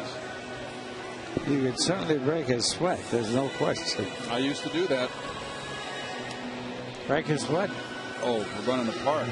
It's a great place to run. I lived on 49th and 2nd. I'd run at the entrance by the plaza. Then I'd run all the way up on the east side, around the reservoir, and back down the west side, and come back and run all the way home. Take me 40 minutes. Sure that you didn't pop in one of those horse and carriages? No. That was good, Ralph. I found it very therapeutic. I mean, I can't stand the fact that I can't run anymore because of my back. Jeff Francoeur 0 for 2 today, 1 for 11 in this series. He's lined to right and grounded to third today. One of the great races of New York history was Toots Shore racing Jackie Gleason around the block. And Shore was sitting in the lobby of his restaurant when Gleason came puffing in. And what happened? Shore got a cab and gave him the rest of the way around. And Gleason said, "No wonder I didn't pass you."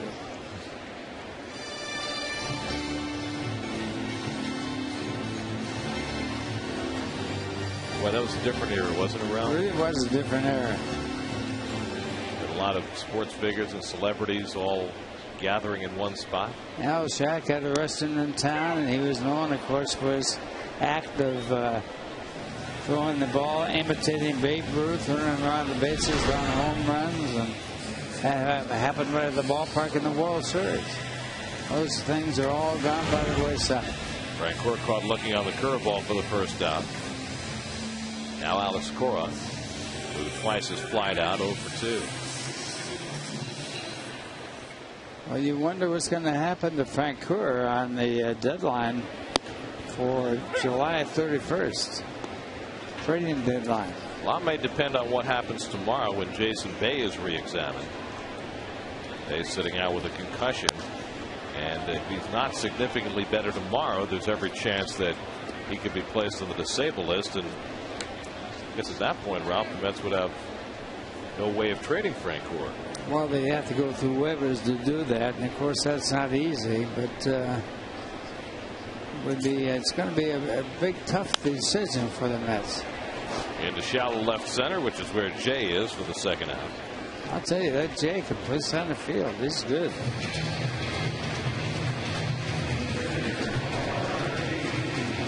You know, Whitey Herzog, of course, went in the Hall of Fame as a manager. And he was a third base coach for the Mets, also ran the farm system at one time. And when Gil Hodges died, he thought he was going to be appointed the manager of the New York Mets. And when M. Donald Grant didn't appoint him and hired Yogi Berra, Herzog took off and went to other clubs. And then went in the Hall of Fame on his managing of the Cardinals. Dickey grounds out to end the inning. We're through 6 at Citi Field. Dickey might go 9 today. 4-0 New York.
Why is brought to you by Parts Authority, the future.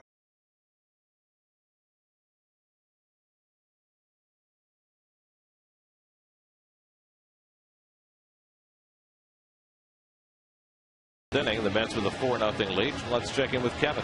You know, guys, watching R.A. Dickey, just so calm on the mound, and he's been that way since he's come up. And certain guys kind of transform themselves. I mean, Johan Santana comes to mind. He's a guy that jokes around a lot in the clubhouse, and when he gets on the field, he's, you know, just has that attitude. He wants to do anything he can to win. And R.A. is just so relaxed. He's such a big reader. I mean, he reads.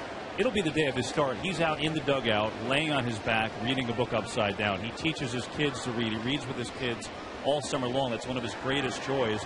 And it's almost like, I get the sense when he's out there, it's almost like he's reading a book. He's calm. He's turning the page, another knuckleball, and we get it and do it again. It's kind of amazing to watch him do his thing and be this calm, you know? Well, there's only one time since he's joined the Mets that we've seen him lose his cool. You're right. And that was in his last start when he was asked to leave. Much against his will. Yeah, he certainly did not want to go out of that ballgame, and I don't blame him. I'm amazed that Santana takes his whole comment when they take him out of the ballgame.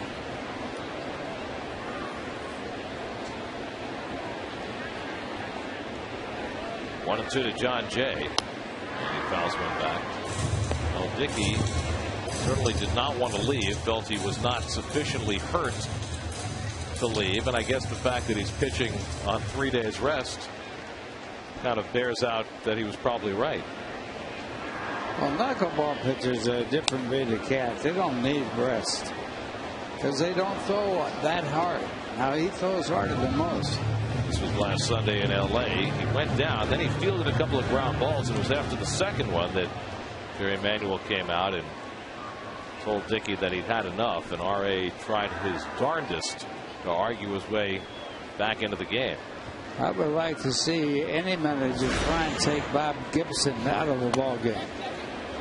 Jay holds a swing, 2-2. When McCarver would go out to talk to Bob Gibson, he'd say, "What are you doing out here?" And McCarver would say, "Well, I came out to settle you down." He says, "You don't know anything about hitting or pitching." He says, "Get back there and catch." And so Tim McCarver would turn around, go back, and put down the signs. He says, "The only thing you know about hitting is it's hard to hit." Morris slides over to his right, throws on John Jay for the first down. Well, it cost the Cardinals the first year when I was called up in '74. We lost the division the last year to the Pirates, Ralph. Gibson was 5-0 in September. He was 40 years old. He lost. The only game he lost was that game the last weekend of the season. Mike Jorgensen, I believe, was up at Old Jerry Park with a short right field porch. And Red had Al Hrabosky up in his prime. And Red did not pull Gibson because exactly what you said. And he didn't want to go out to the mound. And Jorgensen hit a humpback line drive just out of the reach of Reggie Smith's glove against the wall. We lost that game. And it was the only blemish on Gibson's September mark out down the stretch. He was 40 years old. He was amazing. Pujols is 0 for 2 today. Mets have done a fine job against Pujols this season, going back to the series in April in St. Louis.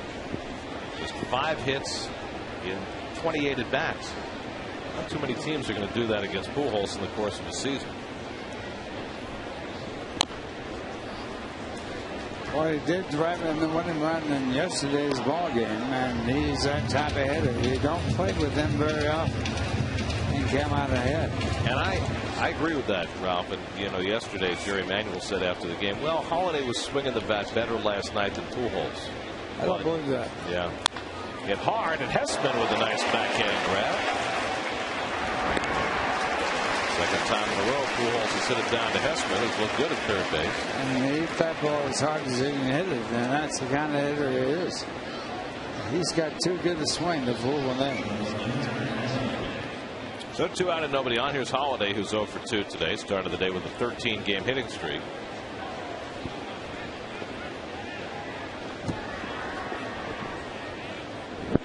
R.A. Dickey has just become more and more reliable as this season has gone along. Had that one bad start in Puerto Rico. But other than that, he has just been phenomenal. Well, he was out of the blue. Nobody figured him at all, or they on the first cut. Given the fact that knuckleballers often are able to pitch well into their 40s, this could be a guy who pitches for 10 more years. You never know. Well, Phil Niekro, I think, won 121 games after he was 40 years old. Well, where would the Mets be without him? I mean, It would be in big trouble. In trouble, yes. Enough trouble as it is. Here's the 0-2, and it's fouled back. The Mets were looking for pitching, and they certainly got it in Dickey. And the one thing is, he can pitch forever. I mean, these guys can last.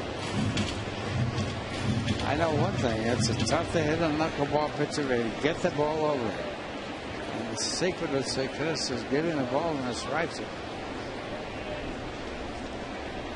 I was talking earlier about Rick Farrell. He caught 4 knuckleball pitchers for the Washington Senators.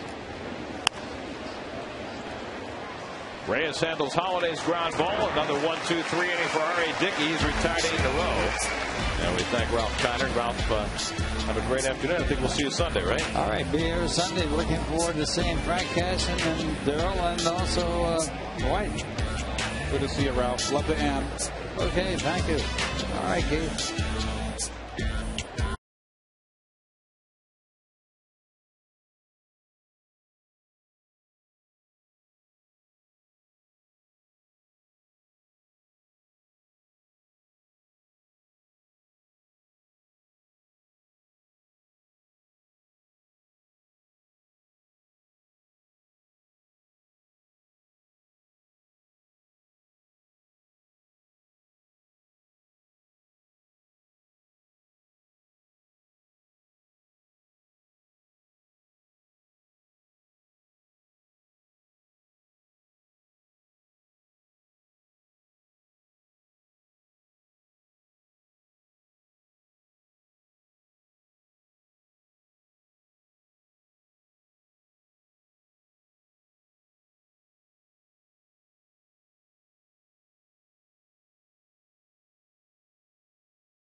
Asked you who's the first player never to start a game to be elected to the Hall of Fame.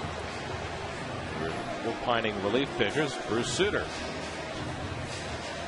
the man who popularized the split-fingered fastball and was devastatingly effective during his years with the Cubs and the Cardinals. Not a bad pitcher, huh? And Bruce, in his minor league career, was a starter. Dennis Reyes on to pitch in the bottom of the 7th. Jose Reyes leads off and takes ball 1.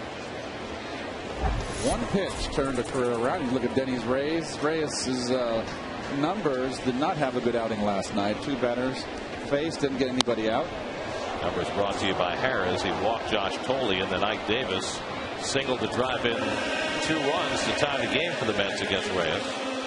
Now it's Reyes versus Reyes. Jose doubled down the right field line to get the Mets started in the 3rd. Pagan laid down a bunt single. Like Davis hit a 3-run homer, and the Mets have not looked back. It's been another stellar outing for R.A. Dickey, and Dickey's thrown only 83 pitches through 7 innings. Getting a lot of ground balls in this game here. You know, you get a day like this when you played 13 innings the night before. The Mets used 7 relief pitchers in the game last night, everybody except Oliver Perez. Reyes lifts one to right, and Ludwig is there. And you know going into your start that you need to give your team some length, and boy, has Dickey done that today. And also a tough loss. It says a lot about this ball club here. That was a tough loss last night, particularly with an early morning 13-inning ball game. You come out on the losing end, and you come back here, get the performance from your starter and R.A. Dickey, and big 3-run blast from your first baseman Ike Davis, and up 4-0 here. You're basically 2 innings away from taking a series. That's trying to win their first series in a month since they beat the Twins here in late June. Angel Pagan having another terrific game. A walk, a bunt single, and then he tripled to right center in the 5th and came home to score. Pagan now with 7 triples this year, 1 off the league lead.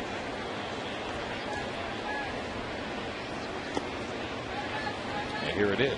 Well, this is a good park for line drive hitters. And Angel has power, but is a line drive hitter. There's lots of big gaps. It's a big ballpark. You hit line drives here, you're going to get a lot of extra base hits. Pagan homered last night, and that home run for Angel was his 10th at Citi Field. It makes him the first player to reach double figures in home runs in this ballpark since it opened. Wow, how about that? Last night was the 129th game at Citi Field, and Pagan the first to reach 10 home runs. David Wright and Jeff Francoeur each have 9. Now, the last Major League Park to have that many games played in it after it opened before anybody hit 10 home runs was Arlington Stadium, the original home of the Texas Rangers, which was actually a pretty good home run hitters ballpark. But it took till the 150th game there for Jeff Burroughs to get to 10 home runs. Also think about it. In the course of a 162 game schedule, Pagan bounces out, breaks his bat, got jammed. First time he's been retired today.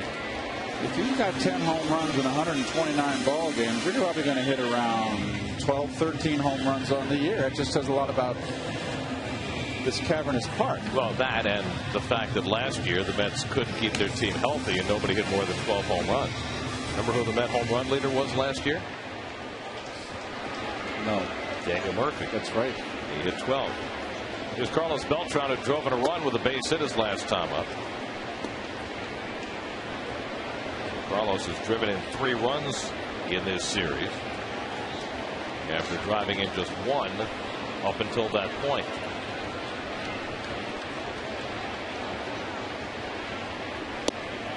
Wind is starting to kick up a little bit. I hope there isn't a thunderstorm brewing. You see some clouds over in the west.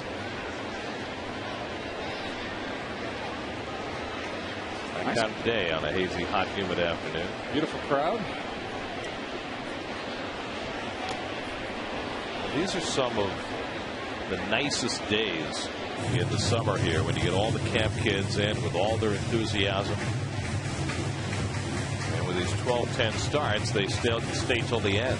I mean, I remember when I went to camp as a kid and they had 2 o'clock starts at Shea Stadium, you'd have to leave in the 5th or 6th inning.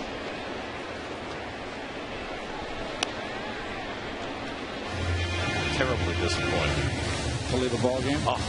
Even if it was a blowout? When I had my own transportation, never left the ball game. You were a diehard. I tell you what, it was always worth, I agree, that the Braves or the Giants were playing in my day, and you wanted to see Henry Aaron hit 4 times. You know what I mean, Garrett? You want to see Eddie Matthews swing the bat 4 times. Green boots it, moving to his left, and Beltran's aboard. The ball was not hard hit, and Green was taking his time on it. Would have been a tough play to throw out Beltran. No bad hop. Didn't have the glove down quick enough. See, kids? The glove was up, then it had to come down. A little margin for error there. So Tyler Green, playing his first game at shortstop in this series, commits his 5th error of the year. That keeps the inning alive for Ike Davis, who has the biggest hit of this game, a 3-run homer in the 3rd. Blake Hawksworth went 6 innings, allowed 4 runs, 7 hits, 3 walks, 3 strikeouts, and that home run. 94 pitches before giving way to Reyes here in the 7th.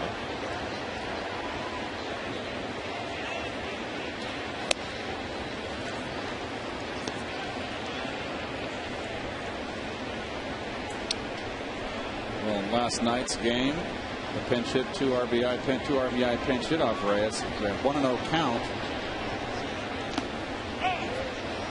Threw him a fastball, but he also had walked the previous batter on 4 pitches. Josh Tolley, so he was really laboring to throw a strike. So Ike had him really behind the 8 ball. Ike has been on deck, and Ike pulled one through the hole on the right side to drive in 2 runs to tie the game. Now Reyes behind him again, and Ike fouls one off the end of the bat.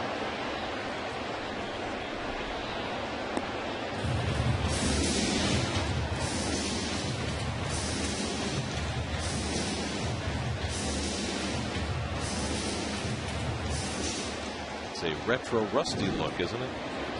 It's orange wig. Yes.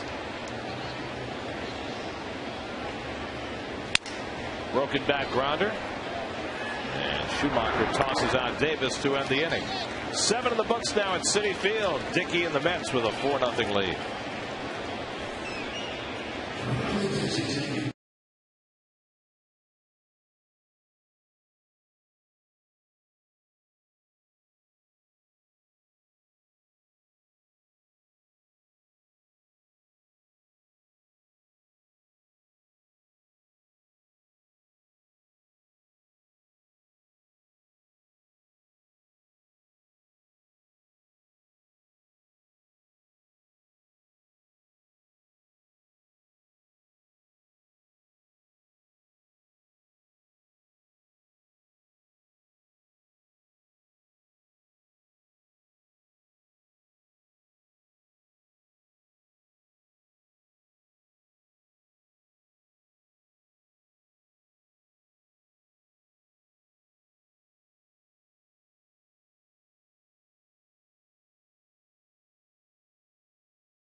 At 1 a.m. catch the only New York sports news and highlights show in town. Trading deadline just 2 days away. The Phillies hoping that Roy Oswalt says yes, and the Jets with news as well on Geico Sports Night tonight after the postgame at 1 a.m. right here on SNY. Ryan Ludwig leads off in the 8th inning. Ludwig, the last base runner for the Cardinals, singled leading off in the 5th, was erased on a double play. All right, Dickey has faced just 1 over the minimum today. 3 base runners, 2 double plays. He has been spectacular. Again. And Ludwig fouls one back 1-2. It's begun to rain here at Citi Field, which is perfect in a way because, well, it's umbrella day at Citi Field, and this gives the fans the perfect opportunity to put those umbrellas to use. But if you're a Met fan, you need 9 more outs. Fortunately, it's not raining very hard at the moment. Someone told me it's pouring in the city. You have to be the bearer of bad news. Oh, let's just keep our fingers crossed. Ludwig drives one to center right at Beltran. 1 out. Let's check in with Chris Carlin, who's in the city, standing by with the New York State Smokers Quit Line Game Break. How's your rain, Chris?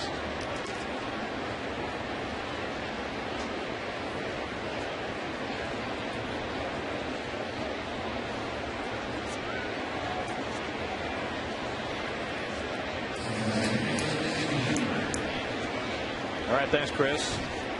At 7.5 games behind the Braves starting play today. Skip Schumacher takes a fastball for a strike. Schumacher's line to left and grounded into a double play. 0 for 2. Dickey's now retired 9 in a row. All right, Dickey today is making his 62nd career major league start. He has one complete game, and it was a shutout. It came 7 years ago. Oh, good knuckleball there. On August the 20th, 2003, pitching for Texas, Dickey pitched a complete game 6-hit shutout against Detroit. Won the game 6-0. He got offensive support on home runs by Alex Rodriguez and Mark Teixeira. Pitched for a pretty good offensive team. Those Ranger teams were always full of hits.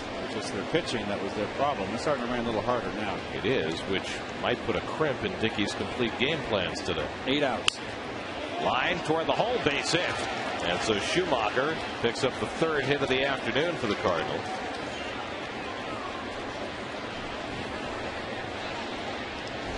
One out and one on.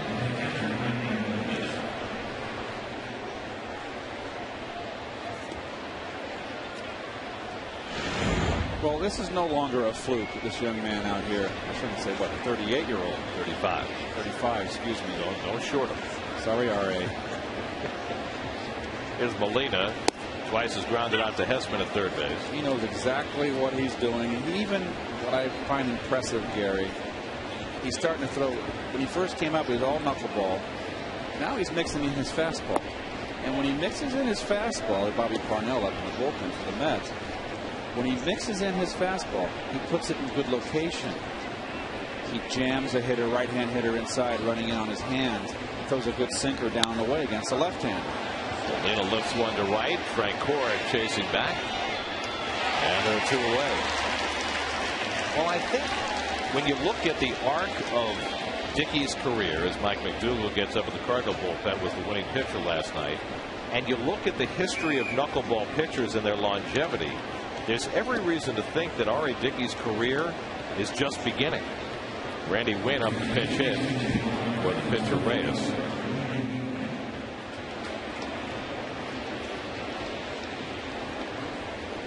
I'm a convert here, let me tell you. This is just solid stuff he's been putting up every 5th day. It gets away from Tolle, and down to second base goes Schumacher. Gary, I think you guys have made this point a couple times in Dickey starts that he's so young at being a knuckleball pitcher, maybe 35, but not so in knuckleball years. And there's been at least 3 post games this year where the catcher has said that's his best knuckleball of the year. So I mean, it's kind of evidence to support that.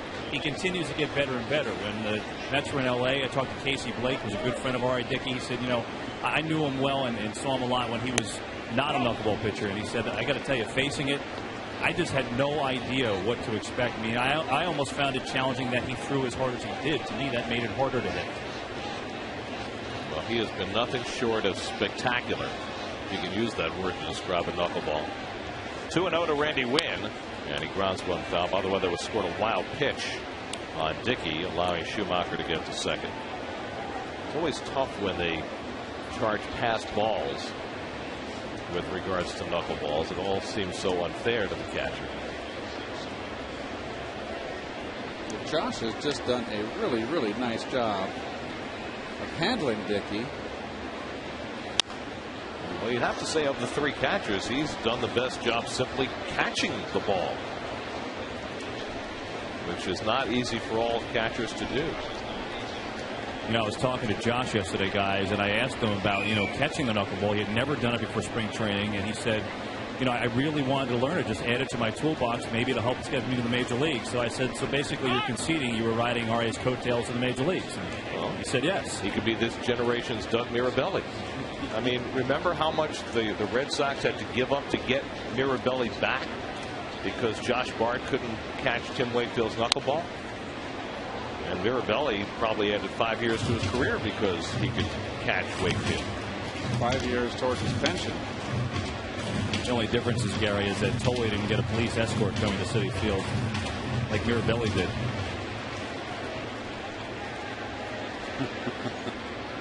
Yeah, but if he keeps hitting 300, he might. True. 2-2 to Randy Wynn. And he takes it high. Well, there's an unofficial report on ESPN that the Orioles have hired Buck Showalter to be their manager. How about that? Back in the saddle. Business loses another commentator. 3-2, and Wynn punches one towards second. Short hop nicely by Cora, and that retires the side. Dickey is through 8. He's now gone 16 2/3 without allowing a run.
Mets host the Diamondbacks in their series opener here at Citi Field. Mets Diamondbacks coverage begins tomorrow at 6:30, only on SNY.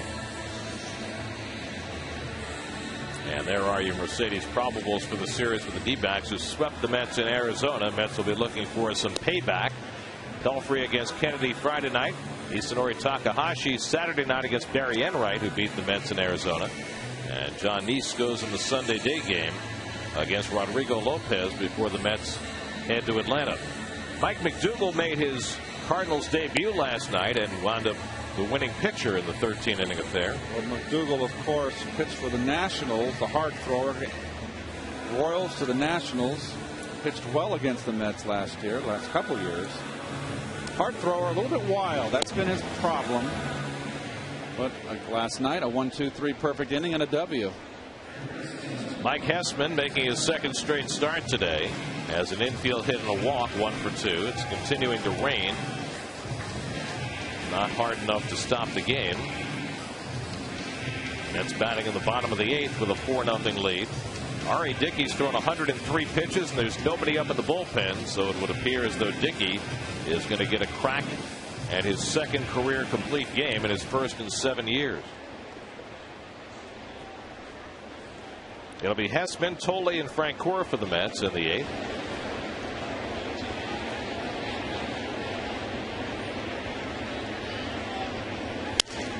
And Hessman broke his back. 0-1.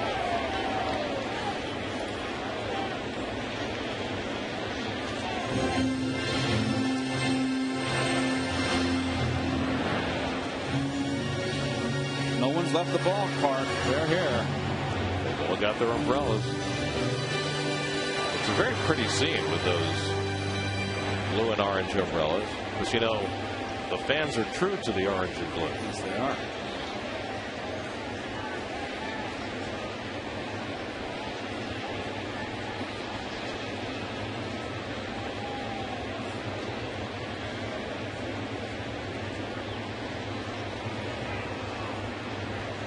And Hessman gets drilled for the second straight day. Hessman got hit by a pitch in the 8th inning last night from Mitchell Boggs. Today he takes one from Mike McDougal. So he's on base for the 3rd time today. Set up inside. And we talked about the wildness of McDougal. So Hessman is aboard. Let's check in with Kevin. As Josh Tolley bats here, guys, you know, we've talked about he's only been a catcher really for a couple of years in the pros, and he's really only been choking up for a couple of years too. In 2008, Tim Tuffle was the guy that urged him to really choke up and crouch down like he does now. He told me, you wouldn't believe it, but I used to stand up pretty straight, have my hands at the bottom of the knob. But what would happen is occasionally when I got 2 strikes, I would kind of crouch down like I do now, choke up to give myself a better approach. And at one point during the season, I started getting a lot of 2-strike hits. So Tuffle said, listen, forget about the other thing. Forget about any type of home run power. Do what you do and see how that works for you. And so Josh adopted the style, and obviously he's been hitting ever since, guys. So what he's basically done is taken his 2-strike approach and turned it into an every pitch approach. Like Pete Rose.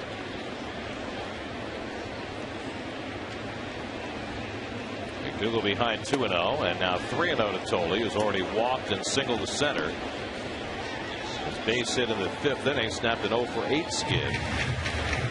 Beltran tried to score from second on the play, and John Jay threw him out of the plate.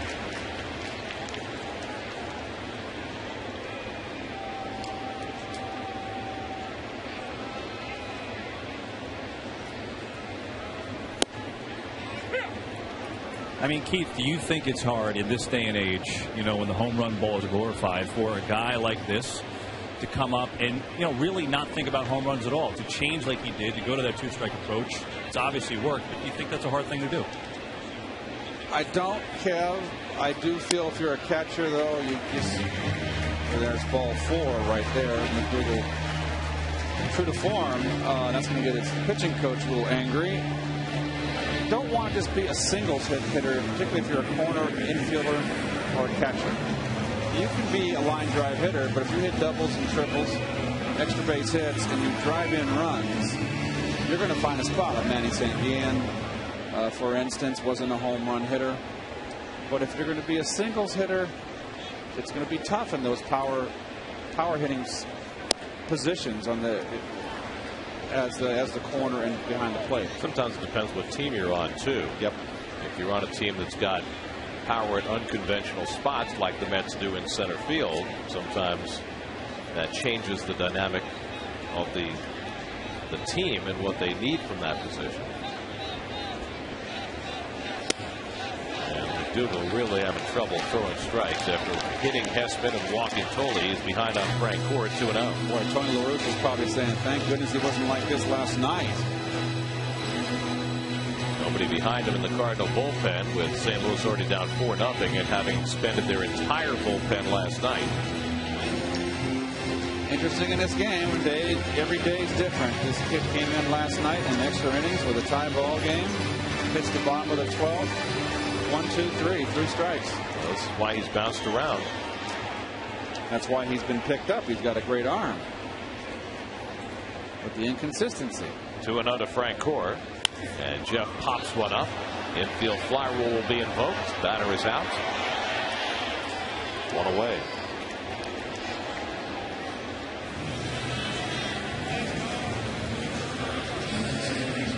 So 1 out in the home 8th, and here's Alex Cora, 0 for 3 today, 3 fly ball outs.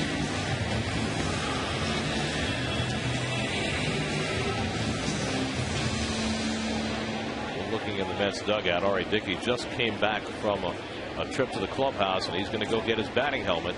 So he is going to get a chance to go 9 today. Just what the Mets needed, with the entire bullpen, save for Oliver Perez having worked last night. He's been a godsend in so many different ways. This is just the latest. I mean, when they brought him up, I must confess, I pretty much said, "Boy, we're just wishful thinking here." Well, it's one of those off-season signings that nobody pays attention to. You bring a whole bunch of pitchers to camp, hoping to find something special, lightning in the bottle, I guess they call it. And you know, Dickey went down to Buffalo, and he pitched brilliantly over a significant period of time, to the point where when Maine and Perez faltered, there was reason to take notice of what Dickey was doing. And he came up here and practically from day one has shown that he can be an effective major league pitcher. And even more than that, I think he came into the day with a 2.55 ERA that's going to go down today. He has pitched magnificent.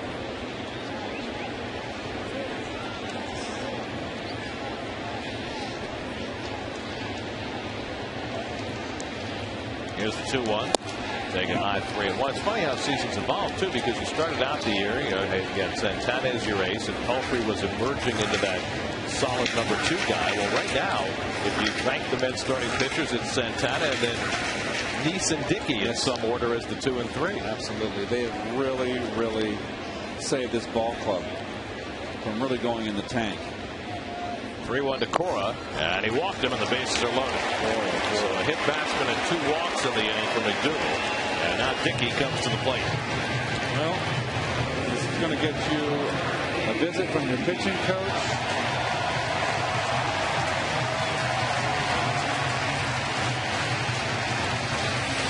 And a very nice ovation for R.A. Dickey as his name is announced.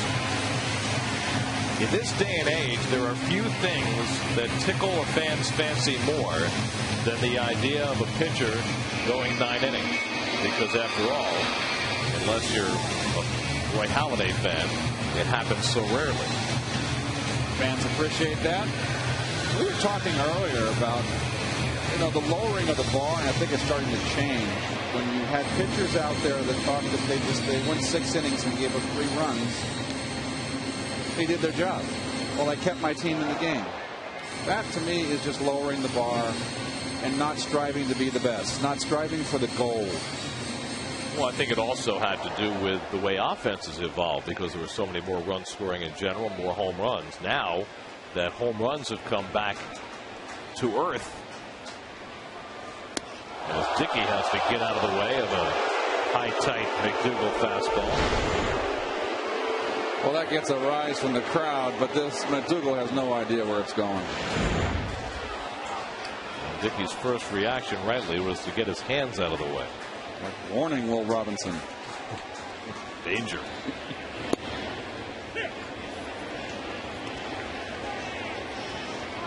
Keith, what you're talking about, that when I interviewed John Neese the other night during the game, he's done such a nice job of changing himself and going, deep into games now, 6, 7 innings, 8 innings. And I asked him, do you expect 7 out of yourself? Dickey, look at that, trying to bunt one. He said, no, I expect 9. And yes, a little change in culture. Well, I don't think it was the players, Kev. I felt it was management, and just trying to save the arms. The arms are important, but I think at the same time, you created a second best kind of philosophy. Dickey with the chopper. McDougal throws home. Did he not know how many out there were? Now there are 2 out. I mean, he didn't make any effort to fire this ball home. He just kind of lollipopped it. He could have had a double play and he'd thrown hard. Well, he's a tall, lanky kid. And a little bit gawky, and I tell you what, the way he's been throwing strikes, I'd throw a lollipop in there too. I mean, that's a 1-2-3 double play. You got a pitcher running. Well, some guys can't field their position. You guys see Molina's reaction?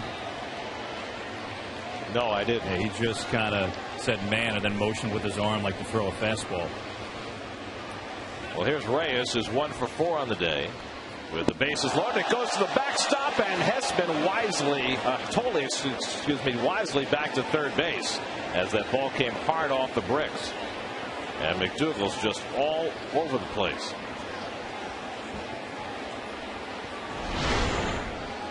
Well, a little bit too high. Put a dent. Look at it, tore a hole in that Dunkin' Donuts sign. Well, watch Tolley here. I'll get back. That even scattered birds, that fastball. This is going to get you sent back to Memphis. When a guy is this scatter arm, Keith, do you ever worry about where the next one's going? If you're a right-hand hitter, because this fastball runs into a right-hand hitter. If you're a left-hand hitter, boy, that fastball runs right out over the plate, Gary. If he's going to be wild, he's going to be wild outside. Boy, this is the kind of guy you just lick your chops. I shouldn't disparage him such, but I will. Bouncing ball for Schumacher, and McDougald manages to find his way out of it. We go to the ninth. R.A. Dickey looking to go the distance, leading 4-0.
From their pitchers this year, they've both been shutouts. One for John Neese, a one-hitter, and one for Johan Santana, a three-hitter. R.A. Dickey has now gone 16 2/3 consecutive scoreless innings. He's allowed just 3 hits today with 1 walk and 2 strikeouts. And he bids for his second career complete game and shutout. K-Rod up just in case. And K-Rod, of course, last night were 2 scoreless. Gave up 1 hit, a walk, and a strikeout. Tyler Green, Felipe Lopez, and John Jay due up for the Cardinals, but it'll be Colby Rasmus to bat for Green. Leading off in the ninth, Rasmus, the regular center fielder who started last night and went 2 for 5. Last and only. And Rasmus takes a knuckleball for a strike.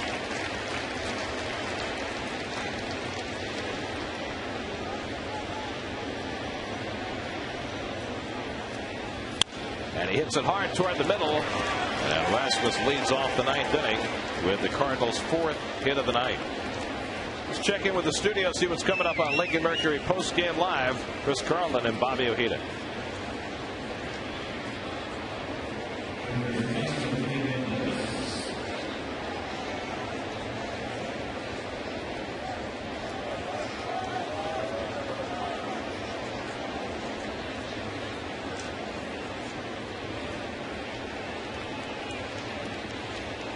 Here's Felipe Lopez, who's 0 for 3 today. Checks his swing, and he stopped it in time, 1-0. Lopez has struck out, grounded into a double play, and line to right. No more rain. The sun is shining.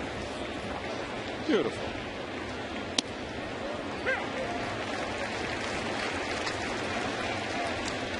John Jay, the on-deck hitter. Dickey's at only 107 pitches. Thrown as many as 119 in a game this year. His career high is 131. That was back before he was even throwing a knuckleball when he was with Texas. Well, they got a rain delay in Washington, do they not, Gare? They do, but they have an official game. 6th inning, Nats up 4-3 on the Braves. And that knuckleball in for a strike, and it's 2-2 to Lopez. We got the borderline call here. It's could have gone either way. He thought it might have been a little low. He's earned it. He's thrown strikes. 2-2 now to Lopez. And a full count. So in a 4-0 game, how far would Jerry Manuel go with Dickey? With 2 men on, which would create a save situation? Would he pull him at that point? If it's a base hit, hit hard. He's got to throw a fastball here. He can't walk. 3-2, knuckleball, and he fouled it off with the runner going. Threw a hard knuckleball at him. And it was ball 4.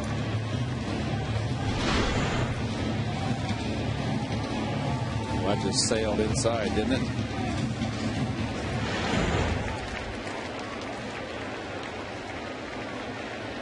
Rasmus was running on the first 3-2 pitch. Runs again, and Lopez fouls it off again. Another knuckleball.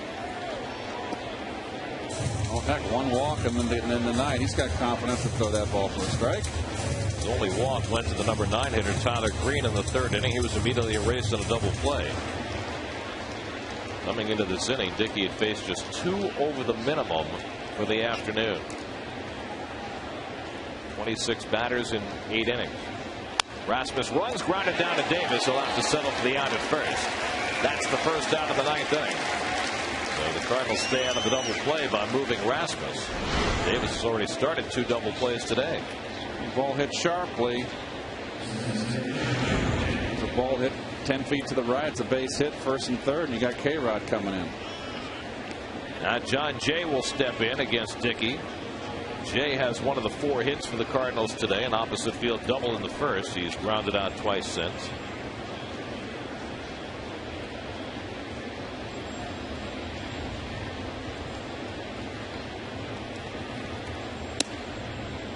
Jay has had a very impressive series. He's been taking more and more playing time in that Cardinal outfield. 5 hits and 14 at bats in the series, and some fine defense. Pujols on deck. And the good news for the Mets is that Pujols could not come up as the tying run. However, Matt Holliday could.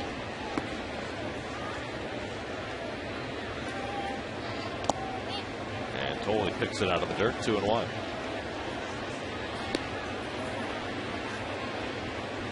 No big pitch right here. Dickey up to 116 pitches on the afternoon. 2-1 to Jay, and he misses with the knuckleball. 3-1, and he looks like he might be losing a little steam. It looks a little bit fatigued. I agree. And I think this is his last chance here. If he loses Jay, that man's coming in. Dickey behind for a rare time today, and he misses ball 4. He thought he had a strike there, didn't get the call from DJ Rayburn. 2nd walk of the day, and that's going to be all for Dickey. So after 7 1/3 brilliant innings, Dickey starts to tire here in the 9th, and Jerry Manuel properly comes out to get him. I agree. And he'll bring in Francisco Rodriguez to try and get the final 2 outs. Job well done by R.A. Dickey.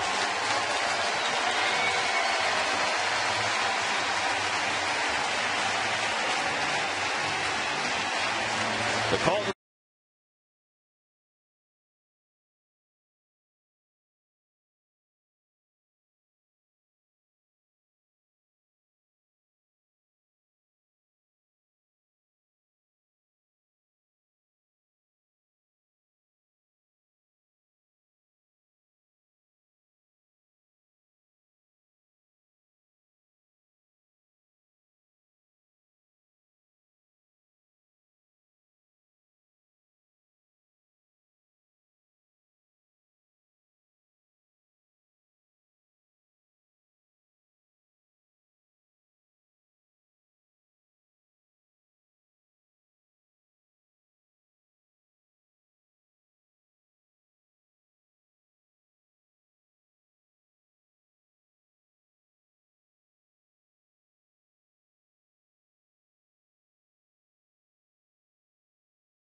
A wonderful job by R.A. Dickey. 118 pitches, one shy of his season high as he goes 8 1/3. Now K-Rod in to face Pujols with 2 men on in the ninth.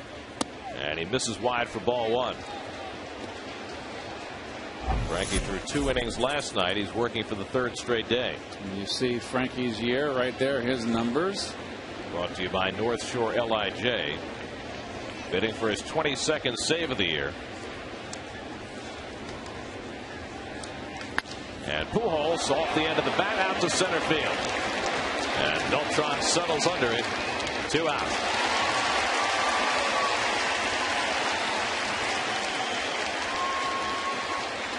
So the Cardinals are down to their final out of the afternoon.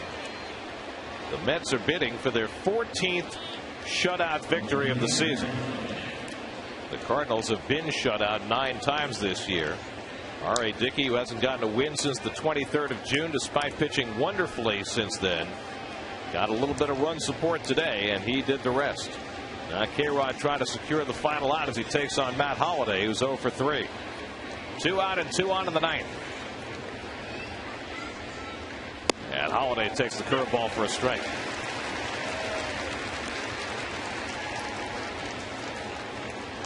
Rasmus is at second. Jay at first with 2 out.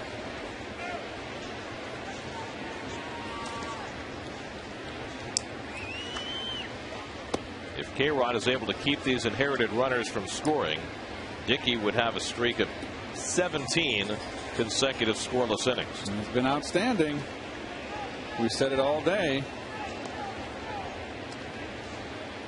Coming back on 3 days rest for only the 2nd time in his career. Seemed to have no impact at all. 1-1 to Holliday. Swing and a miss at the fastball. And now the Cardinals are down to their final strike. Upstairs. Tied him up.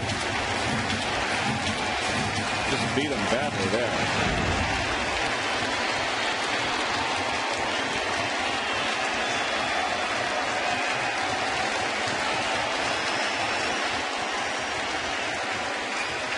One-two. On the inside corner, strike 3 call, and the ball game is over. K-Rod puts on the finishing touches. R.A. Dickey gets his well-deserved 7th victory of the season, and the Mets take a series for the first time in a month as they beat the Cardinals 2 out of 3, finishing it off with a 4-0 shutout victory. Well, the story of this game is R.A. Dickey. Once again, there's the man of the hour. 8 1/3, 4 hits, 2 walks, 2 strikeouts. Those 2 strikeouts came in the first inning. That's not important. Boy, what a job he's done. Moves his record to 7-4. The hitting stars, Ike Davis, the 3-run shot into third, dead center field. Gave the Mets the 3-run lead. That was all they were going to need. Angel Pagan, another good day at the plate. 2 for 3, a triple, and 2 runs scored. R.A. Dickey has lowered his ERA for the season to a sparkling 2.32 through his first 14 starts. An absolute godsend for a team that needed a pitcher to step up, and 35-year-old R.A. Dickey has been all of that. There's your out-of-game summary, and there's the reaction from Dickey after K-Rod gets the final out in a 4-0 Mets victory. We'll be right back.